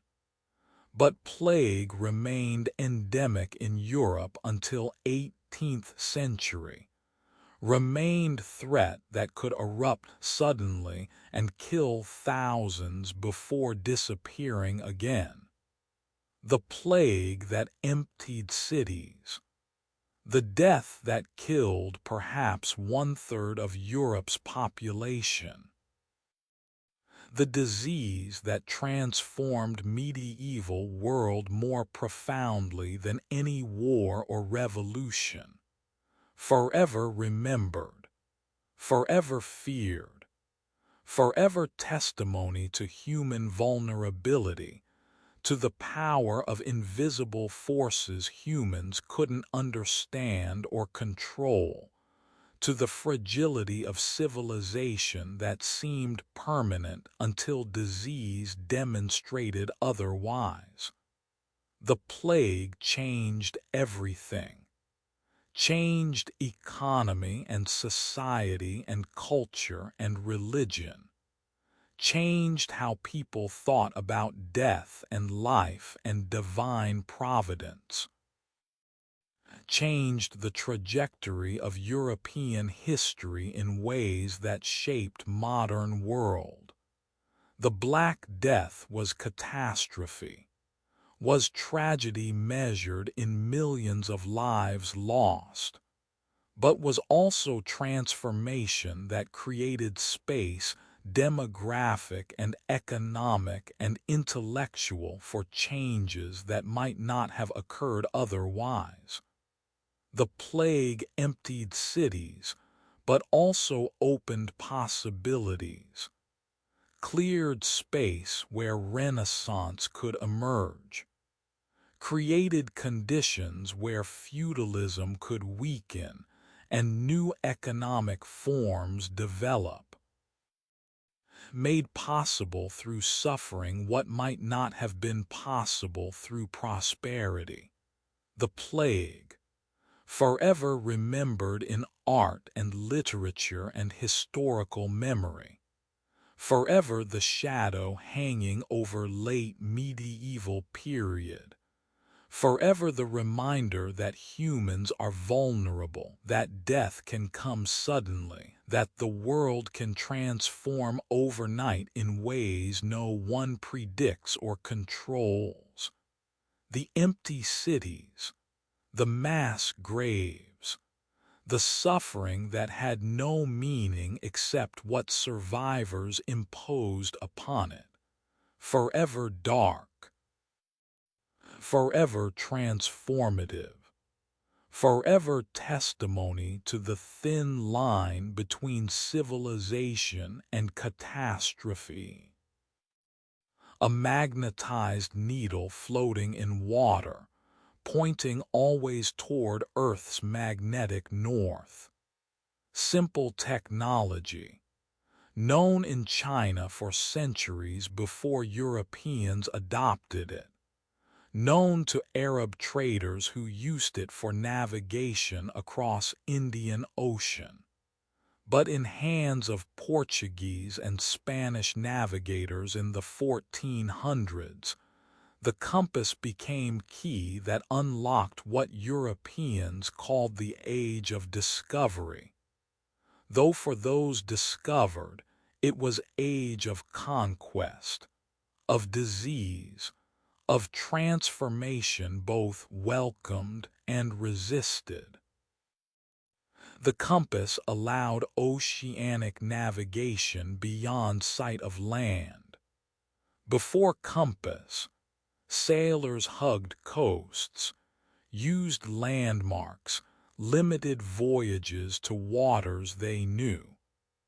The compass allowed departure from shore, allowed maintenance of course through weeks at sea, allowed return to places previously visited not by stumbling upon them again, but by navigating to them deliberately through knowledge of direction and distance. Combined with astrolabe and quadrant for measuring latitude, combined with improved ship designs, the caravel with its lateen sails that could sail closer to wind, and combined with better understanding of winds and currents, the compass made possible voyages that previous generations would have considered suicidal. Columbus crossed Atlantic in 1492, though he wasn't first European to reach Americas, as Vikings had established settlements in Newfoundland centuries earlier. But Columbus's voyage initiated sustained contact rather than brief encounter that was forgotten.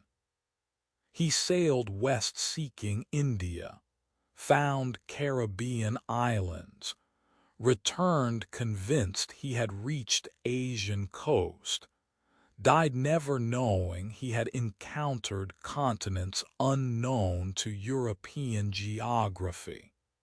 His error didn't matter.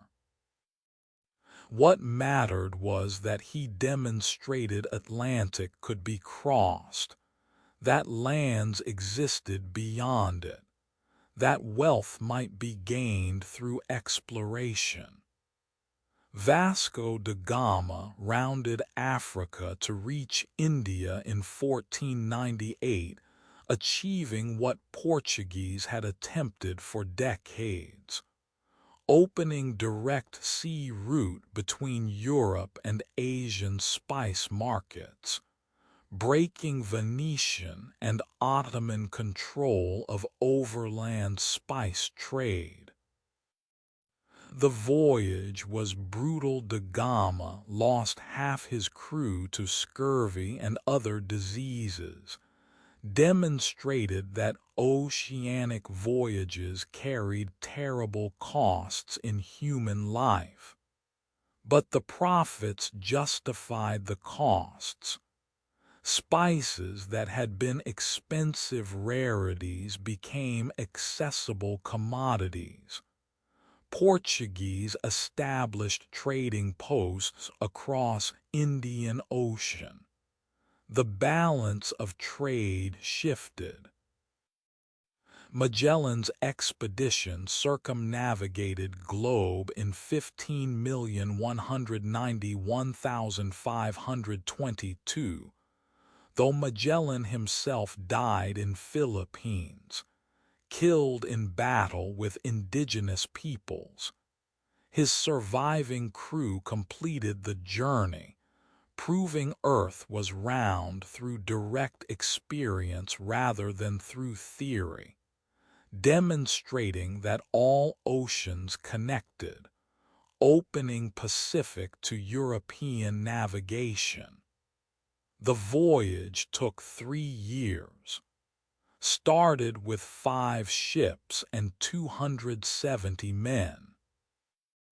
Returned with 1 ship and 18 survivors. The mortality rate was catastrophic, but the achievement was undeniable. The compass enabled these voyages, but the consequences extended far beyond exploration. The world that had been separated by oceans became connected by trade routes and colonial relationships. The Columbian Exchange began named for Columbus, though the exchange involved all European contact with Americas. Old World crops and animals moved to America's wheat and rice and cattle and horses and pigs.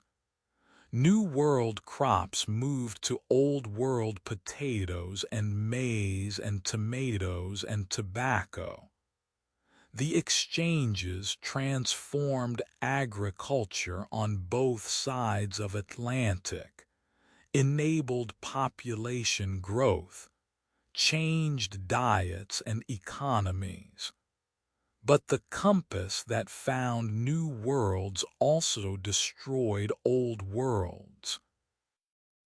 Native American populations were decimated by European diseases, smallpox and measles and influenza, against which they had no immunity. The demographic catastrophe was staggering. Perhaps 90% of indigenous population died within century of contact. Not from warfare primarily, though warfare killed many, but from disease. The epidemic spread faster than Europeans themselves, carried by indigenous traders and travelers, reaching populations that had never seen Europeans, but that died from diseases Europeans brought. Civilizations collapsed. The Aztec Empire fell to Cortés's small force in 1521, but fell primarily because smallpox epidemic had killed much of population and destabilized social order. The Inca Empire fell to Pizarro's even smaller force in 1530s, again aided by disease that had spread from Caribbean and devastated Incan population before Spaniards arrived. Countless smaller societies were absorbed or destroyed, languages disappeared. Cultural knowledge was lost. Societies that had flourished for centuries vanished within decades of European contact. The compass enabled slave trade.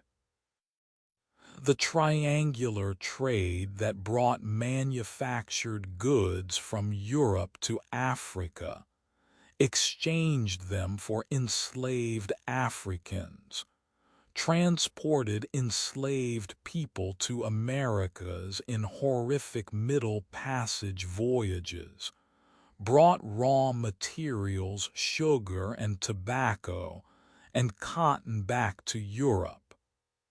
The trade lasted centuries. Transported perhaps 12 million Africans across Atlantic, with mortality so high that perhaps 15% died during voyage, with uncountable deaths in Africa during wars and raids that captured people for enslavement.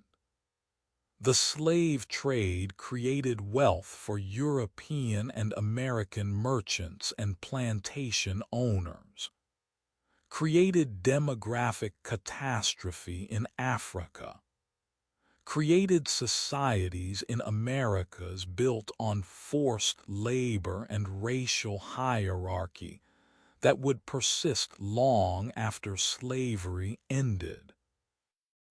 The compass enabled colonialism. European powers claimed territories across Americas, across Africa, eventually across Asia and Pacific, established colonies that extracted resources and wealth, that displaced indigenous populations, that created global economic system where colonies produced raw materials for European factories and bought European manufactured goods.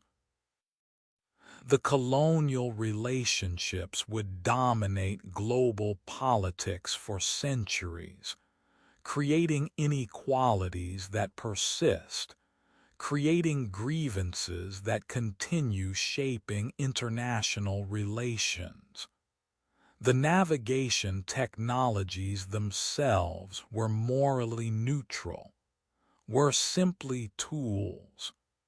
The compass pointed north regardless of who used it or for what purpose. The astrolabe measured latitude whether used for peaceful trade or for voyages of conquest. The ships carried explorers and merchants and missionaries and conquerors without caring which cargo they transported. But tools are never neutral in their effects. The uses to which they were put, the purposes they served, the outcomes they enabled, these require acknowledgement and judgment. The compass found new worlds, but at cost measured in millions of lives. Found connection, but through violence. Found global trade, but through exploitation. The technology itself was elegant, simple magnetized needle, principle known for centuries, application that required no advanced physics or complicated engineering. But elegance of technology says nothing about morality of application. The compass enabled exploration that enriched human knowledge of Earth's geography, also enabled conquest that destroyed civilizations and enslaved millions. The age of discovery was simultaneously age of catastrophe. Was opening of global connections and closing of indigenous independence. Was expansion of European power and collapse of non-European societies. Was triumph of navigation technology and tragedy of its consequences. The complexity cannot be resolved into simple narrative, cannot make Europeans entirely villains or heroes, cannot make indigenous peoples entirely victims or actors, cannot separate the genuine achievements of exploration from the genuine catastrophes of conquest. The compass pointed north. The ships sailed. The worlds that had been separate came into contact, and from that contact came transformation, sometimes creative, sometimes destructive, often both simultaneously. The compass that found new worlds, the needle that pointed toward empire, the tool that connected continents, forever revolutionary, forever destructive, forever both, forever testimony that human capability to create new technologies exceeds human wisdom in using those technologies well. Forever the navigation device that found what was already there but called it discovery. Forever the tool that connected but also conquered, the compass. Forever pointing, forever guiding, forever enabling voyages whose consequences exceeded any navigator's imagination. In Mainz, Germany, around 1440, a goldsmith named Johannes Gutenberg created something that would change human communication more profoundly than any invention since writing itself. The printing press with movable type. Not the first printing. China and Korea had block printing and movable type earlier, had been printing books for centuries before Gutenberg. But Gutenberg's innovation, metal movable type that was durable and precise, oil-based ink that adhered well to metal, wine press, adapted for printing, created system that was economical enough, durable enough, and capable of producing books in quantities that made printed materials accessible rather than rare. Before Gutenberg, books were copied by hand, were expensive, were rare, were accessible only to wealthy, to clergy, to institutions with resources to maintain scriptorium, where scribes spent lifetimes copying texts letter by letter. A monastery might own 50 books and consider itself well equipped. A university library might hold a few hundred volumes. The scarcity meant knowledge was controlled by those who could afford books, by church that decided which texts were worth copying, by authorities who could prevent copying of texts they found dangerous. The printing press changed everything within decades. By 1500, just 50 years after Gutenberg's innovation, European printers had produced perhaps 20 million books.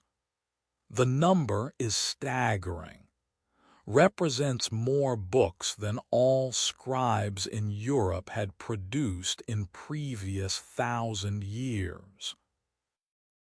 The explosion of availability transformed literacy from rare skill into increasingly common one, transformed books from precious objects into relatively affordable commodities, transformed access to knowledge from privilege into possibility. The Bible was first and most important printed book.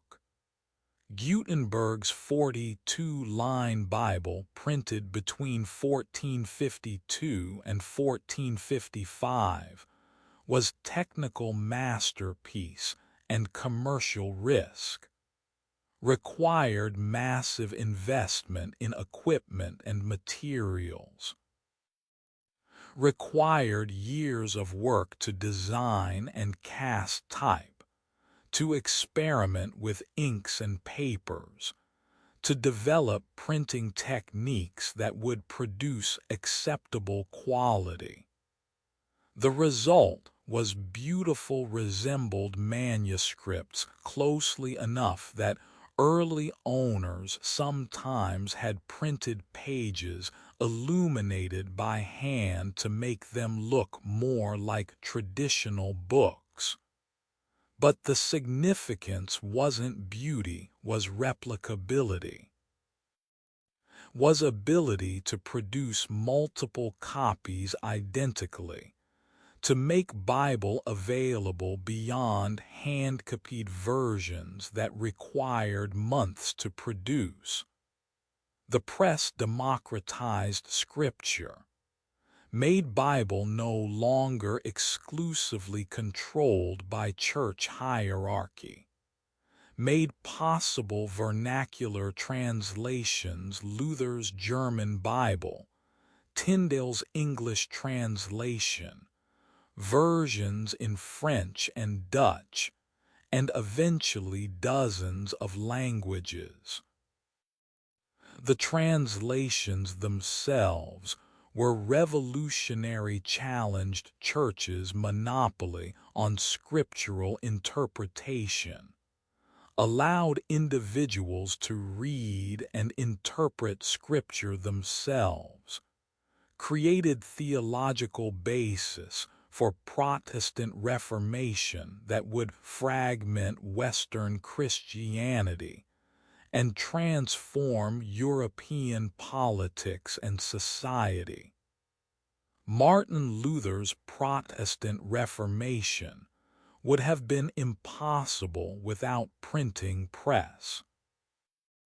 His 95 Theses posted in Wittenberg in 1517 were printed and distributed throughout Germany within months.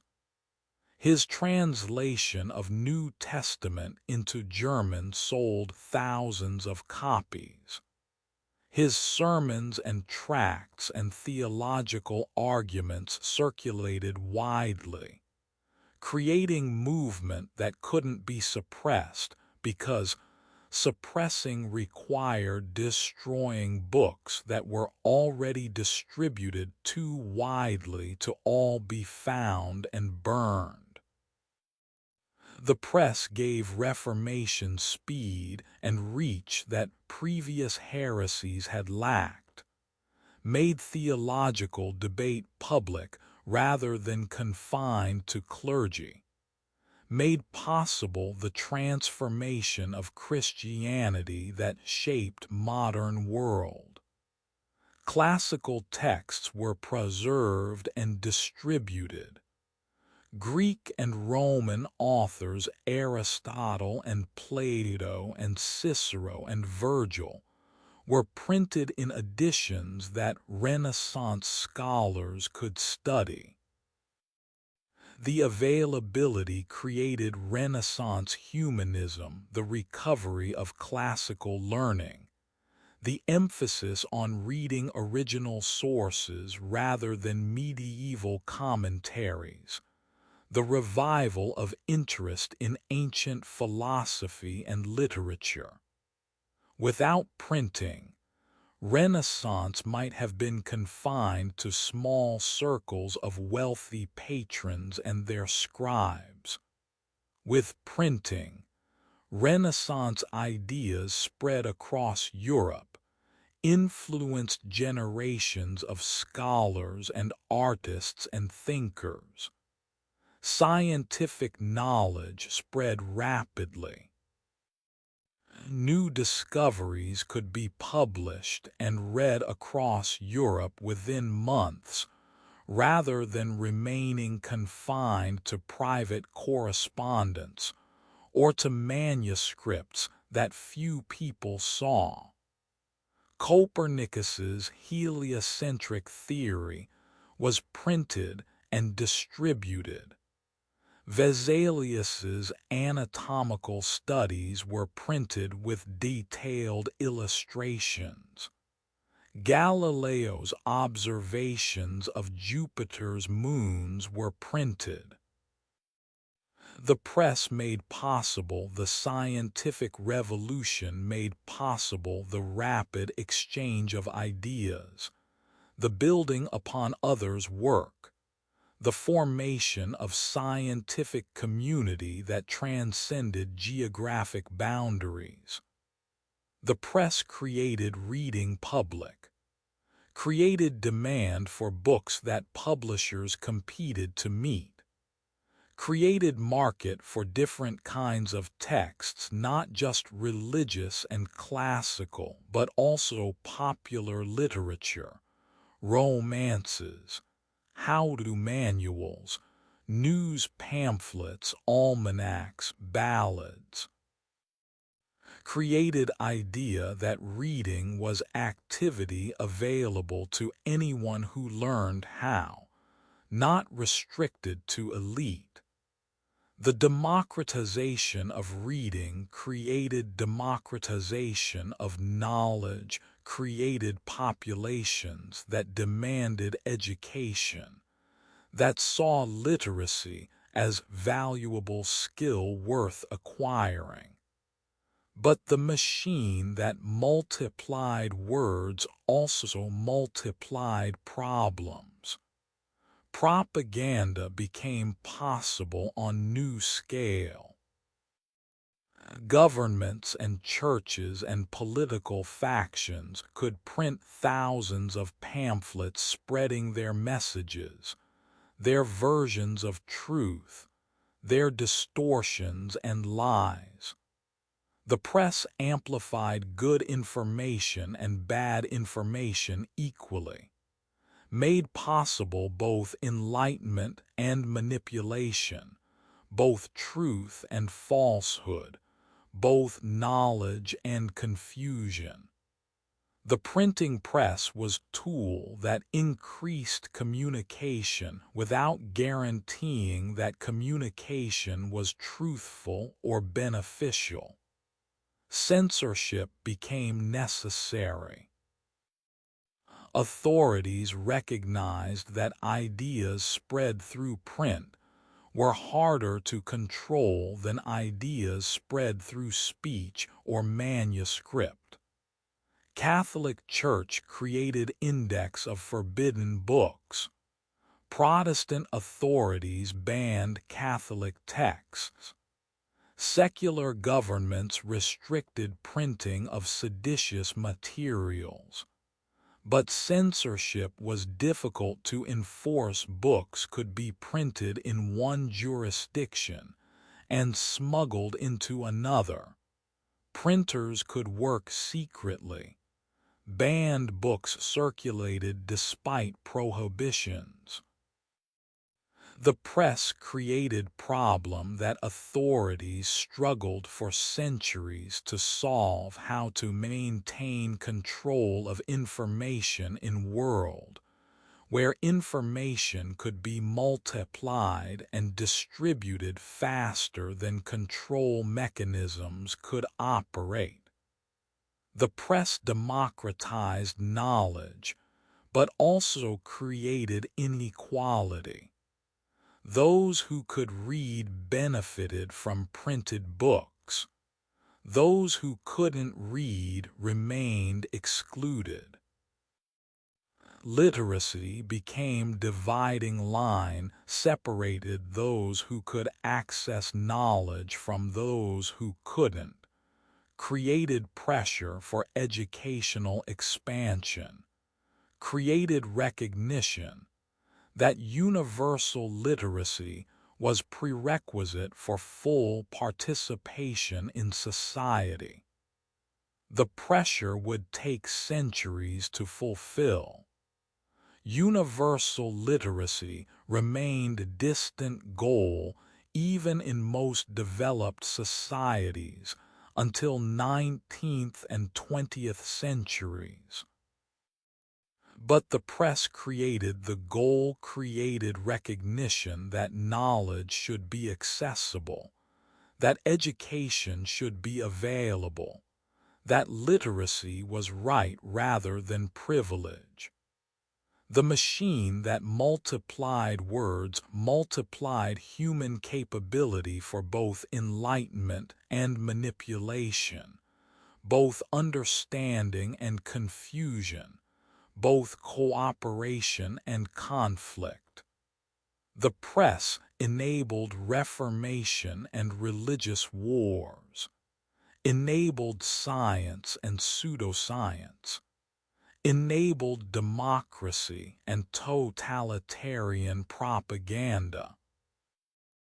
The technology itself was neutral. The press printed what it was fed, reproducing accurately without judging content.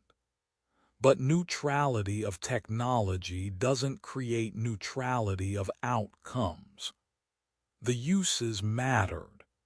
The choices about what to print and what to suppress, what to distribute and what to ban, what to promote and what to discourage, these choices shaped how printing press transformed society.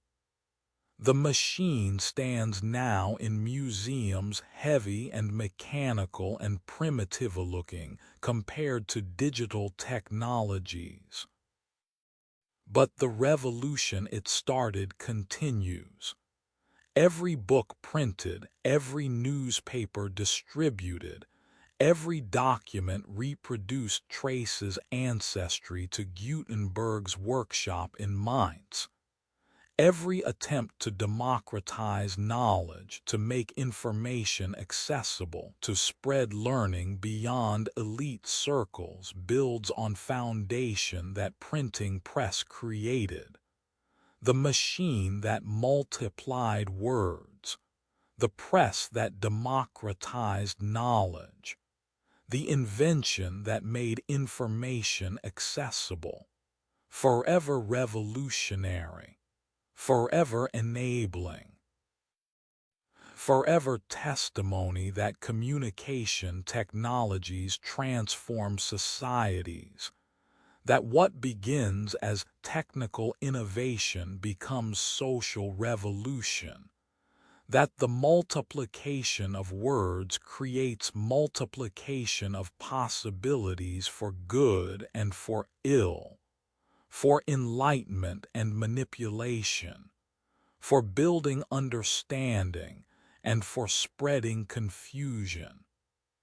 The press runs still in spirit if not in mechanism, runs in every technology that multiplies and distributes information, runs in recognition that knowledge should be accessible, that ideas should be shared, that wisdom grows through exchange rather than through hoarding. The machine, forever printing, forever multiplying, forever testimony that words, once freed from scarcity, create world where knowledge is possibility rather than privilege, where ideas can spread faster than authorities can control them, where information for better and worse belongs to all who seek it. Steam, water heated beyond boiling, trapped under pressure, channeled through mechanical systems to produce motion. The principle was ancient hero of Alexandria had created steam-powered toys in 1st century CE, had demonstrated that heat could create movement, had shown possibility without realizing application. But possibility remained curiosity for 17 centuries, remained philosophical demonstration rather than practical tool, remained locked in the space between what could be imagined and what could be built, between theory and the manufacturing precision that theory required. In 18th century Britain, the possibility became necessity. The coal mines were flooding. As miners dug deeper seeking fuel that powered the growing industrial economy, they encountered groundwater seeping into shafts, accumulating faster than human or horse-powered pumps could remove it. The flooding threatened to close the deepest mines, threatened to limit coal production at moment when coal was becoming essential. The problem demanded solution, demanded power source that could work continuously, that could pump water from depths beyond what muscle could achieve, that could operate underground where horses couldn't easily work. Thomas Newcomen created the first practical steam engine in 1712, massive machine that used steam to create vacuum that pulled piston downward, that converted heat into mechanical work, that could pump water from mines continuously without exhaustion or complaint. The engine was inefficient, consumed enormous quantities of coal to produce relatively little work. But efficiency mattered less than capability. The engine could do what nothing else could do, could keep mines operational, could enable deeper mining that produced more coal, that fueled more engines in feedback loop, that accelerated industrial development. James Watt's improvements in 1760s and 1780s made steam engines efficient enough for widespread industrial use. Watt added separate condenser that eliminated need to cool cylinder every cycle, added rotary motion that allowed engines to drive machinery rather than just pumping water, added governors and other control systems that made engines self-regulating and safer. The improvements were technical, but their consequences were revolutionary. Made steam engines economical for applications beyond coal mining. Made possible the factory system, the transportation revolution, the industrial revolution that would transform civilization more rapidly than any previous change. The transformation was not sudden, was gradual shift over decades.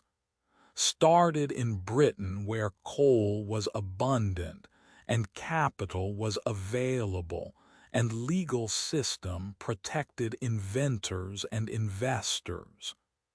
Spread to Belgium and France and Germany, and eventually globally. Was shift from muscle power, human and animal, and from water power that depended on flowing rivers and seasonal variations, to mechanical power that didn't depend on local geography or on strength or on weather. Was liberation from biological limitations. Was harnessing of fire's energy not just for warmth and cooking, but for continuous mechanical work. The shift enabled factory system. Before steam power, manufacturing meant craftspeople working in homes or small workshops, making goods individually or in small quantities. Factories concentrated workers hundreds or thousands in single building, operating machinery powered by central steam engine, producing goods in quantities that craft production could never match. Textiles were first industry to mechanize spinning machines and power looms that could produce cloth faster and cheaper than hand spinners and weavers. But mechanization spread to metalworking and pottery, and dozens of other industries that discovered that machines could replace skilled labor with unskilled workers operating equipment. The shift enabled urbanization. Factories needed workers. Workers moved from farms to cities seeking employment. Cities grew faster than infrastructure could accommodate. Housing was built hastily and poorly. Sanitation lagged behind population growth. Clean water and waste disposal became crises. Manchester and Birmingham and other British industrial cities exploded in size, populations doubling and tripling within decades, creating urban landscapes dominated by factory smokestacks and worker tenements, creating living conditions that horrified observers and created social problems that demanded response. The shift enabled transportation revolution. Steamships weren't dependent on winds, could maintain schedules rather than being delayed by calms or contrary winds, could travel upstream on rivers where sailing ships couldn't go. Railways used steam locomotives to move freight and passengers faster and cheaper than horse-drawn transport, could cross terrain where canals couldn't be built, could operate year-round where rivers froze in winter.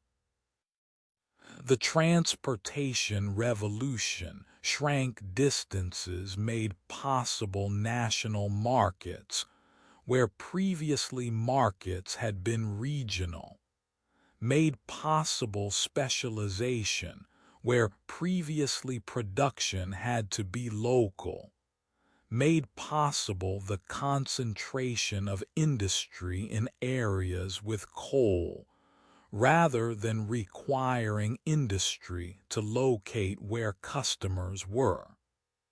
But the engine that powered progress also created suffering. Factory working conditions were brutal, days of 12 or 14 hours, 6 days per week, in buildings that were dangerous and unhealthy. Machinery lacked safety guards. Workers lost fingers and hands and arms to equipment that didn't stop when flesh was caught. Children worked in factories small enough to crawl under machines to retrieve dropped materials, cheap enough that employers preferred them to adults, vulnerable enough that they couldn't resist conditions that adults might protest. The early factories were places of exploitation, places where profit depended on extracting maximum labor at minimum cost, places where human cost of industrialization was measured in broken bodies and stunted lives. Urban conditions were worse than rural poverty that many workers had left.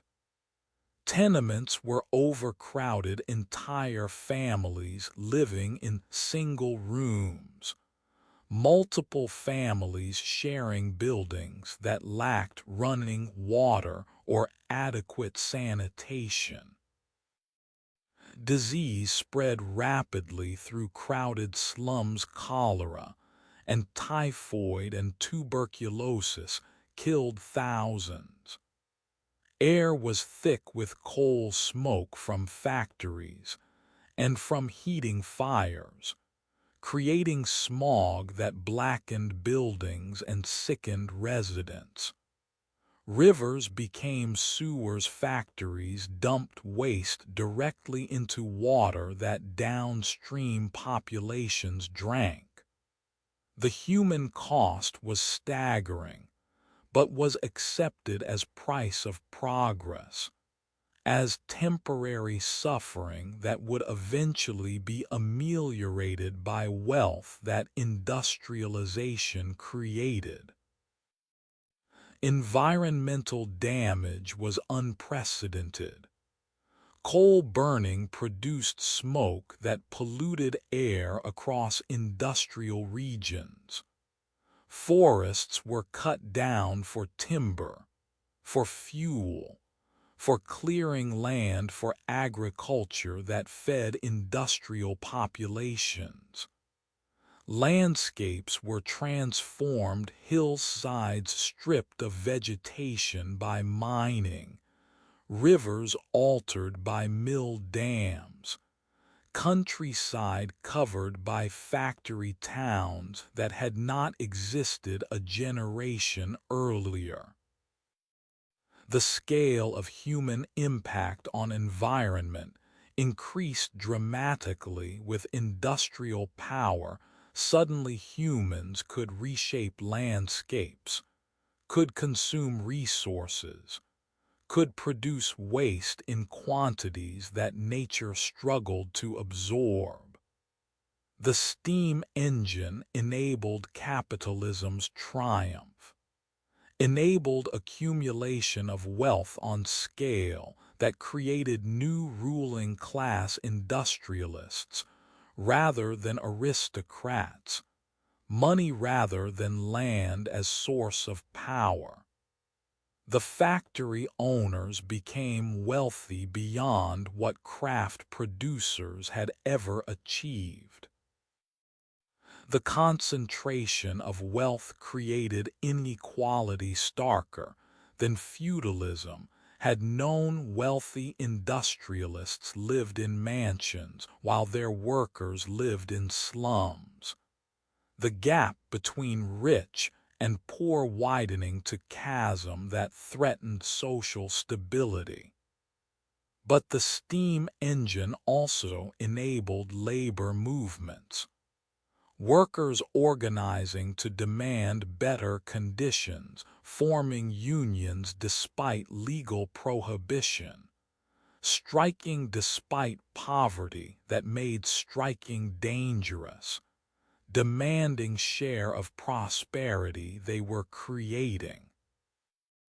The Luddites broke machines, believing technology was enemy. But broader labor movement recognized that technology itself wasn't problem, was who controlled technology and who benefited from productivity increases.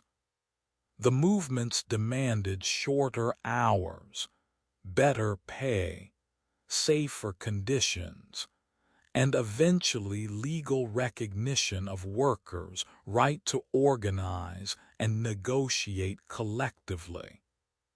The Industrial Revolution transformed material conditions of human life more rapidly than any previous change. Transformed what was possible. Goods that had been luxuries became commonplace. Travel that had been rare became routine.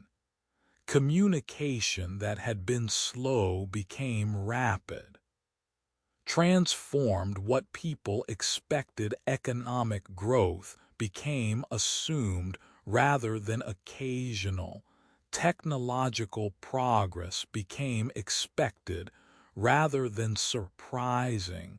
Material improvement became goal that societies pursued systematically. But the revolution also created problems that persist. Created fossil fuel dependence that now threatens climate stability. Created industrial systems that produce waste faster than Earth can absorb. Created economic inequalities that no amount of growth has eliminated. Created environmental degradation that continues accelerating. The steam engine's descendants, internal combustion engines and turbines, and all the machinery that powers modern civilization continue transforming world while consuming resources and producing pollution at scales that threaten sustainability. The engine that powered progress, the steam that drove revolution, the machine that changed everything, forever running in spirit if not in original form, forever transforming, forever testimony to human capability to reshape world through technology and to human failure to anticipate or address the costs of that reshaping. The progress was real. The suffering was real. Both were consequences of same technological revolution, same harnessing of steam power, same transformation from muscle-powered world to machine-powered world. The steam rises still. The engines run different engines using different fuels but serving same purpose, converting energy into work, amplifying human capability, enabling civilization that couldn't exist without mechanical power. The legacy is complex, is achievement and catastrophe, is liberation from biological limitations and creation of environmental crisis, is wealth and poverty, is progress and suffering, all bound together in the industrial transformation that steam engine initiated. The engine, forever running, forever transforming, forever powerful, forever costly, forever the boundary between pre-industrial past and industrial present, between world limited by muscle and world empowered by machinery, between old certainties and new possibilities that include both triumph and tragedy. The steam, the power, the progress, forever rising, forever driving, forever the engine that changed everything while solving nothing permanently, that created new problems while solving old ones, that demonstrated that human power to transform exceeds human wisdom to transform well. In France in summer of 1789, in heat and hunger and hope that had accumulated through decades of inequality and hardship, the old order collapsed, not gradually, not through negotiated reform, but through violent uprising that would inspire and terrify generations, that would demonstrate what revolution could achieve and what revolution could destroy, that would promise universal liberation while delivering universal terror, that would become template and warning for every revolution that followed. The grievances were specific. Tax system that exempted nobility and clergy while burdening peasants and urban workers. Food shortages that made bread unaffordable while aristocrats feasted. Royal absolutism that denied political voice to all but tiny elite. Financial crisis that threatened bankruptcy while king and court continued extravagant spending. The grievances were real, were legitimate, were causes that might have been addressed through reform. But reform requires rulers willing to reform. And Louis XVI, well-meaning but weak, could not manage the competing demands of aristocracy, defending privileges, and common people demanding relief. The revolution began almost accidentally. The Estates General medieval representative body that hadn't met in 175 years was convened to address financial crisis. The three estates clergy, nobility, commoners met separately as tradition required. But the third estate, representing 95% of population, but having only one-third of votes, demanded that all estates meet together and vote by head rather than by order. When refused, they declared themselves National Assembly. When locked out of Meeting Hall, they gathered in Tennis Court and swore not to disband until France had constitution. The Tennis Court oath was challenge to royal authority, was assertion that sovereignty belonged to people rather than to king. The Bastille fell on July 14, 1789. The medieval fortress that had become prison and symbol of royal tyranny was stormed by Parisian crowds seeking weapons stored there. The garrison surrendered. The governor was killed, his head paraded through streets on pike in first of countless such displays. The fall was mostly symbolic. The prison held only 7 inmates. The weapons proved fewer than expected. But the symbolism mattered, demonstrated that royal power could be challenged, demonstrated that popular uprising could succeed, demonstrated that revolution had begun whether king acknowledged it or not. The promises came quickly. Liberty, equality, fraternity, the revolutionary slogan that promised transformation of human relationships, promised society organized according to justice rather than according to inherited privilege. The Declaration of the Rights of Man and Citizen proclaimed universal rights: liberty, property, security, resistance to oppression.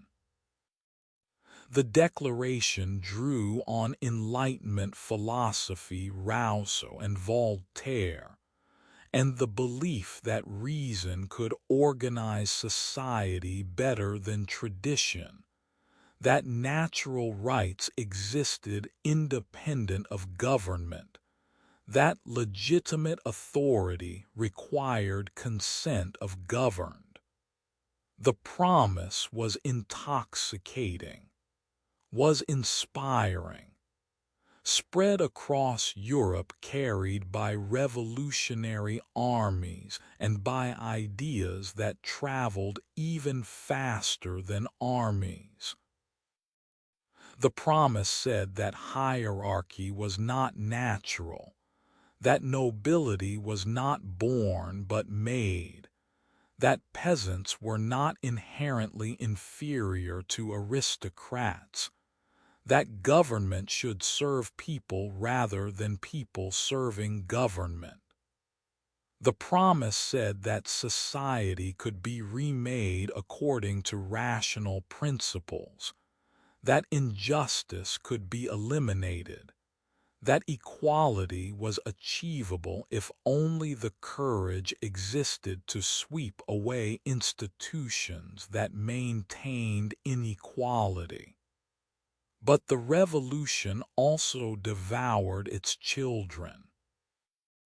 The moderates who began revolution, constitutional monarchists who wanted limited reforms, who wanted Britain-style system with king and parliament, were displaced by radicals.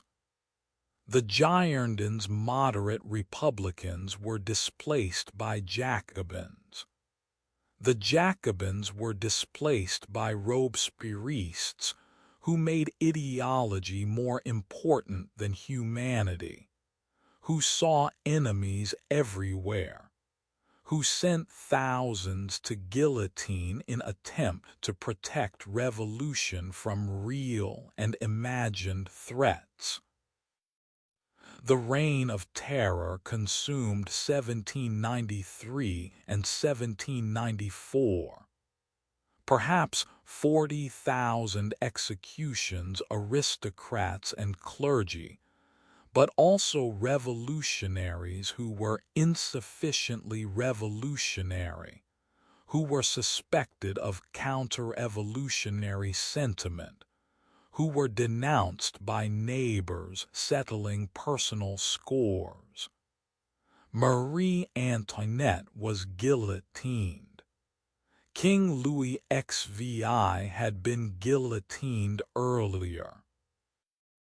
But most victims were not nobility, were ordinary people caught in machinery of revolutionary justice that operated on suspicion rather than evidence, that valued ideological purity over mercy, that created system where accusation was nearly impossible to defend against.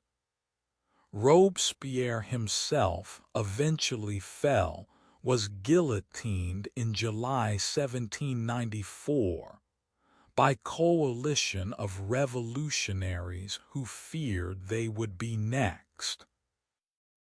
His death ended terror but demonstrated that revolution had no stopping point, that each stage demanded further radicalization, that moderate revolution was oxymoron. The revolution that had promised liberty had created tyranny, had promised equality but delivered hierarchy of revolutionary virtue, had promised fraternity but produced civil war and factional violence. The revolution's contradictions were visible from beginning. Promised equality while maintaining slavery in colonies, the Caribbean possessions, where sugar plantations depended on enslaved labor. When enslaved people in Haiti heard revolutionary rhetoric and applied it to themselves, when they rose up demanding freedom that revolution proclaimed, the French response was to send armies to suppress them. The hypocrisy was glaring. The revolution proclaimed universal rights but meant universal white male rights. Women were excluded. Enslaved people were excluded. The universalism had limits that made mockery of its claims.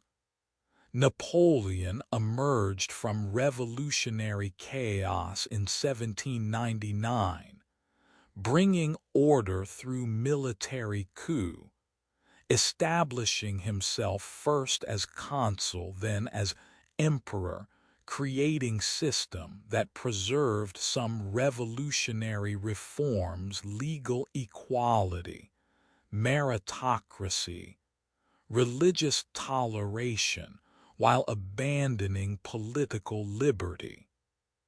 The Napoleonic Code codified legal reforms, spread across Europe as Napoleon's armies conquered territories from Spain to Poland, created modern legal framework that persists in many countries, but spread through conquest rather than through willing adoption, imposed by military force rather than chosen freely. The Napoleonic Wars rearranged Europe, destroyed Holy Roman Empire that had existed since 800s, created new states and destroyed old ones, spread nationalist ideas that would dominate 19th century, the idea that nations were natural political units, that people with shared language and culture deserved self-determination, that loyalty to nation should transcend loyalty to dynasty or to empire. The ideas survived Napoleon's defeat, survived the Congress of Vienna's attempt to restore old order, created revolutionary movements throughout 19th century. The revolution's legacy was therefore complex. Inspired liberation movements worldwide in Latin America, where colonies won independence, in Europe, where 1848 revolutions challenged monarchies, in all territories where oppressed populations heard revolutionary promise and tried to claim it, but also inspired reactions against revolution, conservative movements that saw revolution as dangerous, that preferred order to liberty, that defended traditional hierarchies against revolutionary leveling.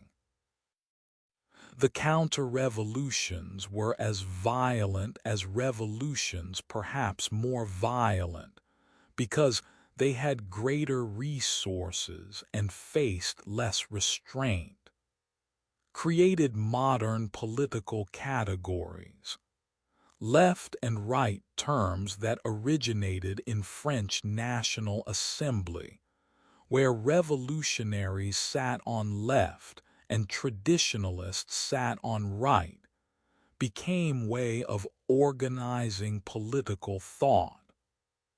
Progressive and conservative became identities defined through relationship to revolutionary change. The categories persist, shape political discourse, organize parties and movements, structure debates about how societies should be organized, created modern human rights discourse. The Declaration of Rights was followed by countless other declarations: American Bill of Rights, Universal Declaration of Human Rights, regional human rights charters. All trace ancestry to French Revolution's assertion that rights were universal, that government should protect rather than violate them, that constitutions should enumerate and guarantee fundamental freedoms.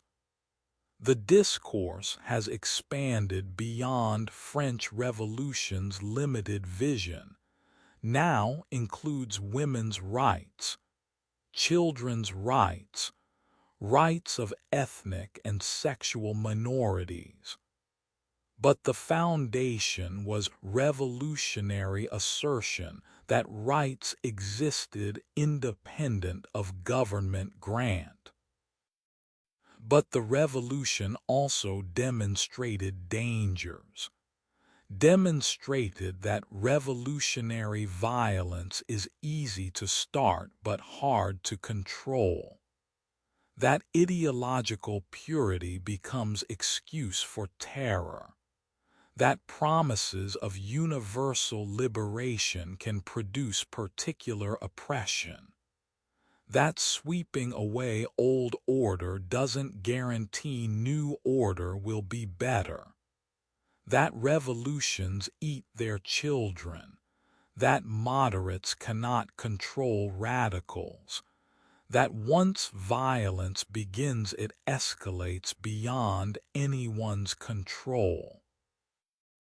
The revolution that promised everything delivered contradictions, delivered liberation and terror, delivered equality before law and social chaos, delivered end of aristocratic privilege and rise of Napoleonic empire, delivered inspiration for future liberation movements and warning about revolution's dangers. The complexity cannot be simplified, cannot make French Revolution simply good or simply bad, was both, was achievement and catastrophe, was necessary challenge to intolerable inequality and was unnecessary descent into violence, was promise that has never been fully fulfilled and was warning that has never been fully heeded. The promise remains. Liberty, equality, fraternity still proclaimed, still pursued, still inspiring those who suffer under oppression. The revolution demonstrated that old orders can be overthrown, that hierarchies that seem eternal can be dismantled, that societies can be reorganized according to principles of justice. But the revolution also demonstrated that destroying is easier than building, that violence unleashed is hard to contain, that good intentions guarantee nothing about outcomes. The revolution that promised everything, the transformation that attempted the impossible, the uprising that changed Europe and inspired world. Forever remembered as moment of liberation and moment of terror. Forever studied as example of what revolution can achieve and what revolution can destroy. Forever inspiring and forever warning. Forever the promise that equality is possible and forever the demonstration that achieving equality requires more than proclamation, requires sustained work and constant vigilance and willingness to resist the temptation toward violence that revolution makes seductive. The revolution, forever promising, forever warning, forever testimony that humans can remake society but cannot control all consequences of remaking. Forever the boundary between ancient regime and modern world, between inherited privilege and claimed equality, between submission and assertion of rights. The revolution continues in every movement for justice, in every challenge to hierarchy, in every assertion that society can be better than it is. The promise persists. The warning persists. Both are real. Both matter. Both are French Revolution's legacy. Conclusion, and so we arrive at evening's end. Have traveled through millennia from first flames that refused to die to revolutions that promised everything. Have witnessed stones that remembered sky and rivers that built first cities. Have stood before tombs that meant to hold eternity and walls that could not keep out what they were built to exclude. have survived plagues that emptied cities and used compasses that found new worlds, have seen libraries that tried to hold all knowledge and machines that multiplied words, have felt engines that powered progress and revolutions that remade societies. The journey shows us something, shows us that human history is not simple story of progress, is not march from darkness toward light, from ignorance toward knowledge, from barbarism toward civilization, is instead complicated movement forward and backward, achieving and destroying, building and tearing down, learning and forgetting. Every achievement carries cost. Every transformation creates new problems while solving old ones. Every revolution promises liberation while producing new forms of oppression. The first fire warmed us but also allowed us to burn. The stone circles captured celestial patterns, but we cannot reconstruct what they meant to builders. The cities gave us civilization, but also gave us slavery and warfare. The pyramids achieved immortality of structure, but failed immortality of body. The Silk Road connected empires but also spread diseases. The library gathered knowledge, but the knowledge was lost.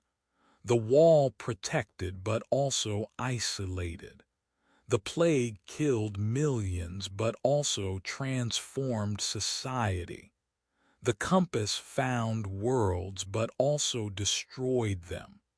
The printing press democratized knowledge but also enabled propaganda. The steam engine powered progress but also created environmental catastrophe. The revolution promised equality but delivered terror. This is not pessimism. Is realism.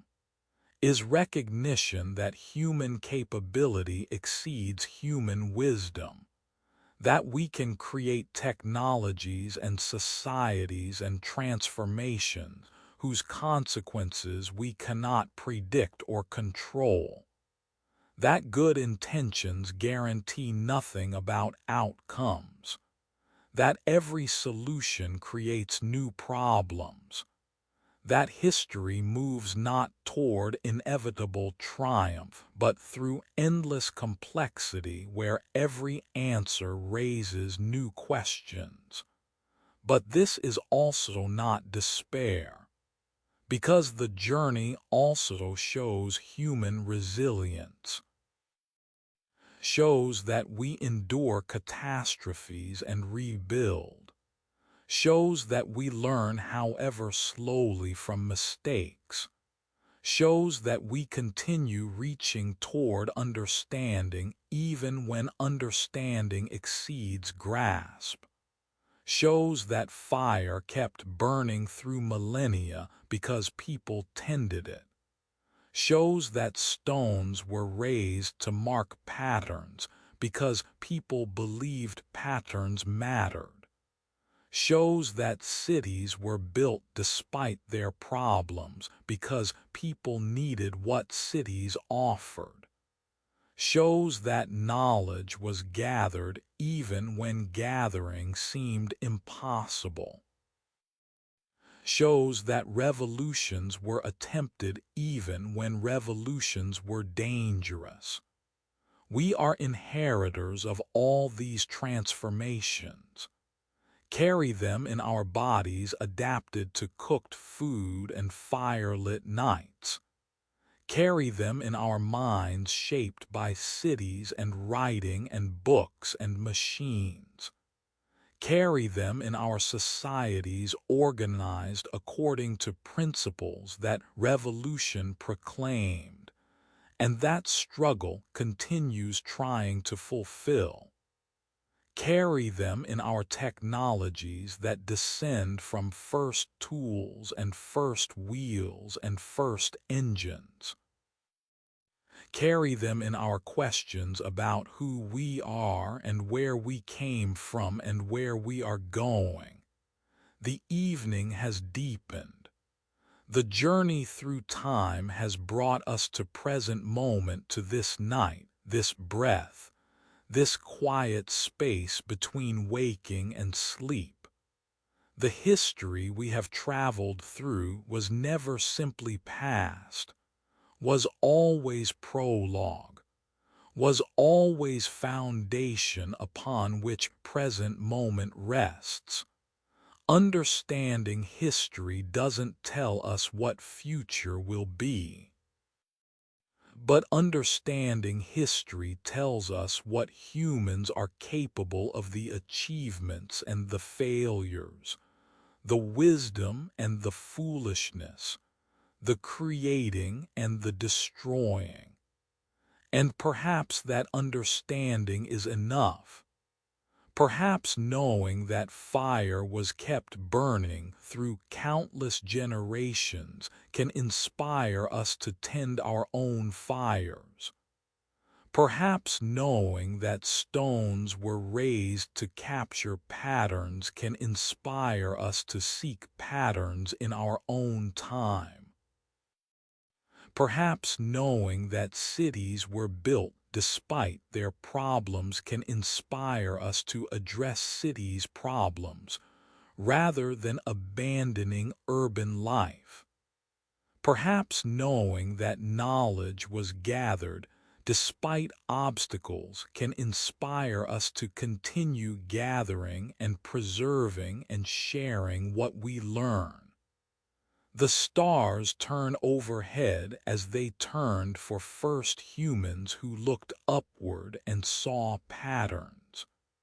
The rivers flow as they flowed when first cities rose beside them. The earth remains as it has always been, patient with human projects, absorbing what we build, reclaiming what we abandon, continuing through all our transformations. We are brief. Our civilizations are brief. But what we create, the knowledge and the stories and the understanding, can persist beyond us if we choose to preserve it and pass it forward. So rest now. Let the journey through time settle into sleep's embrace. Let the weight of history become something lighter, not burden but connection, not obligation but inheritance, not demand but possibility. The past is finished. The future is unknown. But this moment remains, this breath, this stillness, this space where history and sleep and dream all meet. The fire burns still. The stones stand. The words multiply. The engine runs. The promise continues.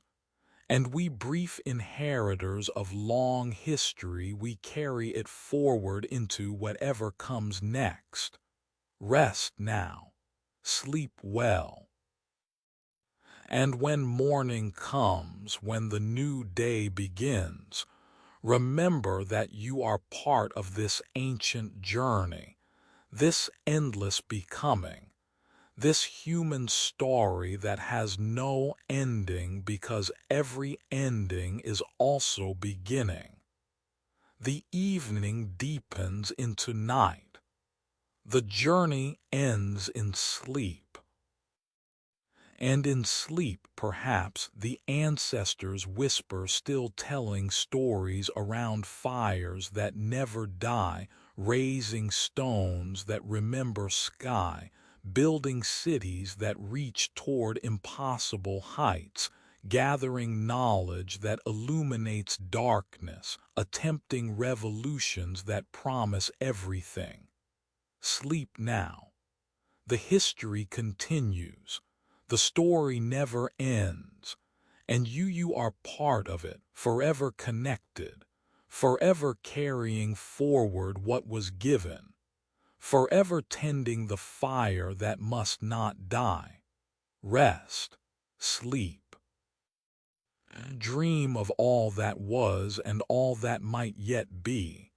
The journey is complete. The evening has become night, and in the silence history whispers still, forever.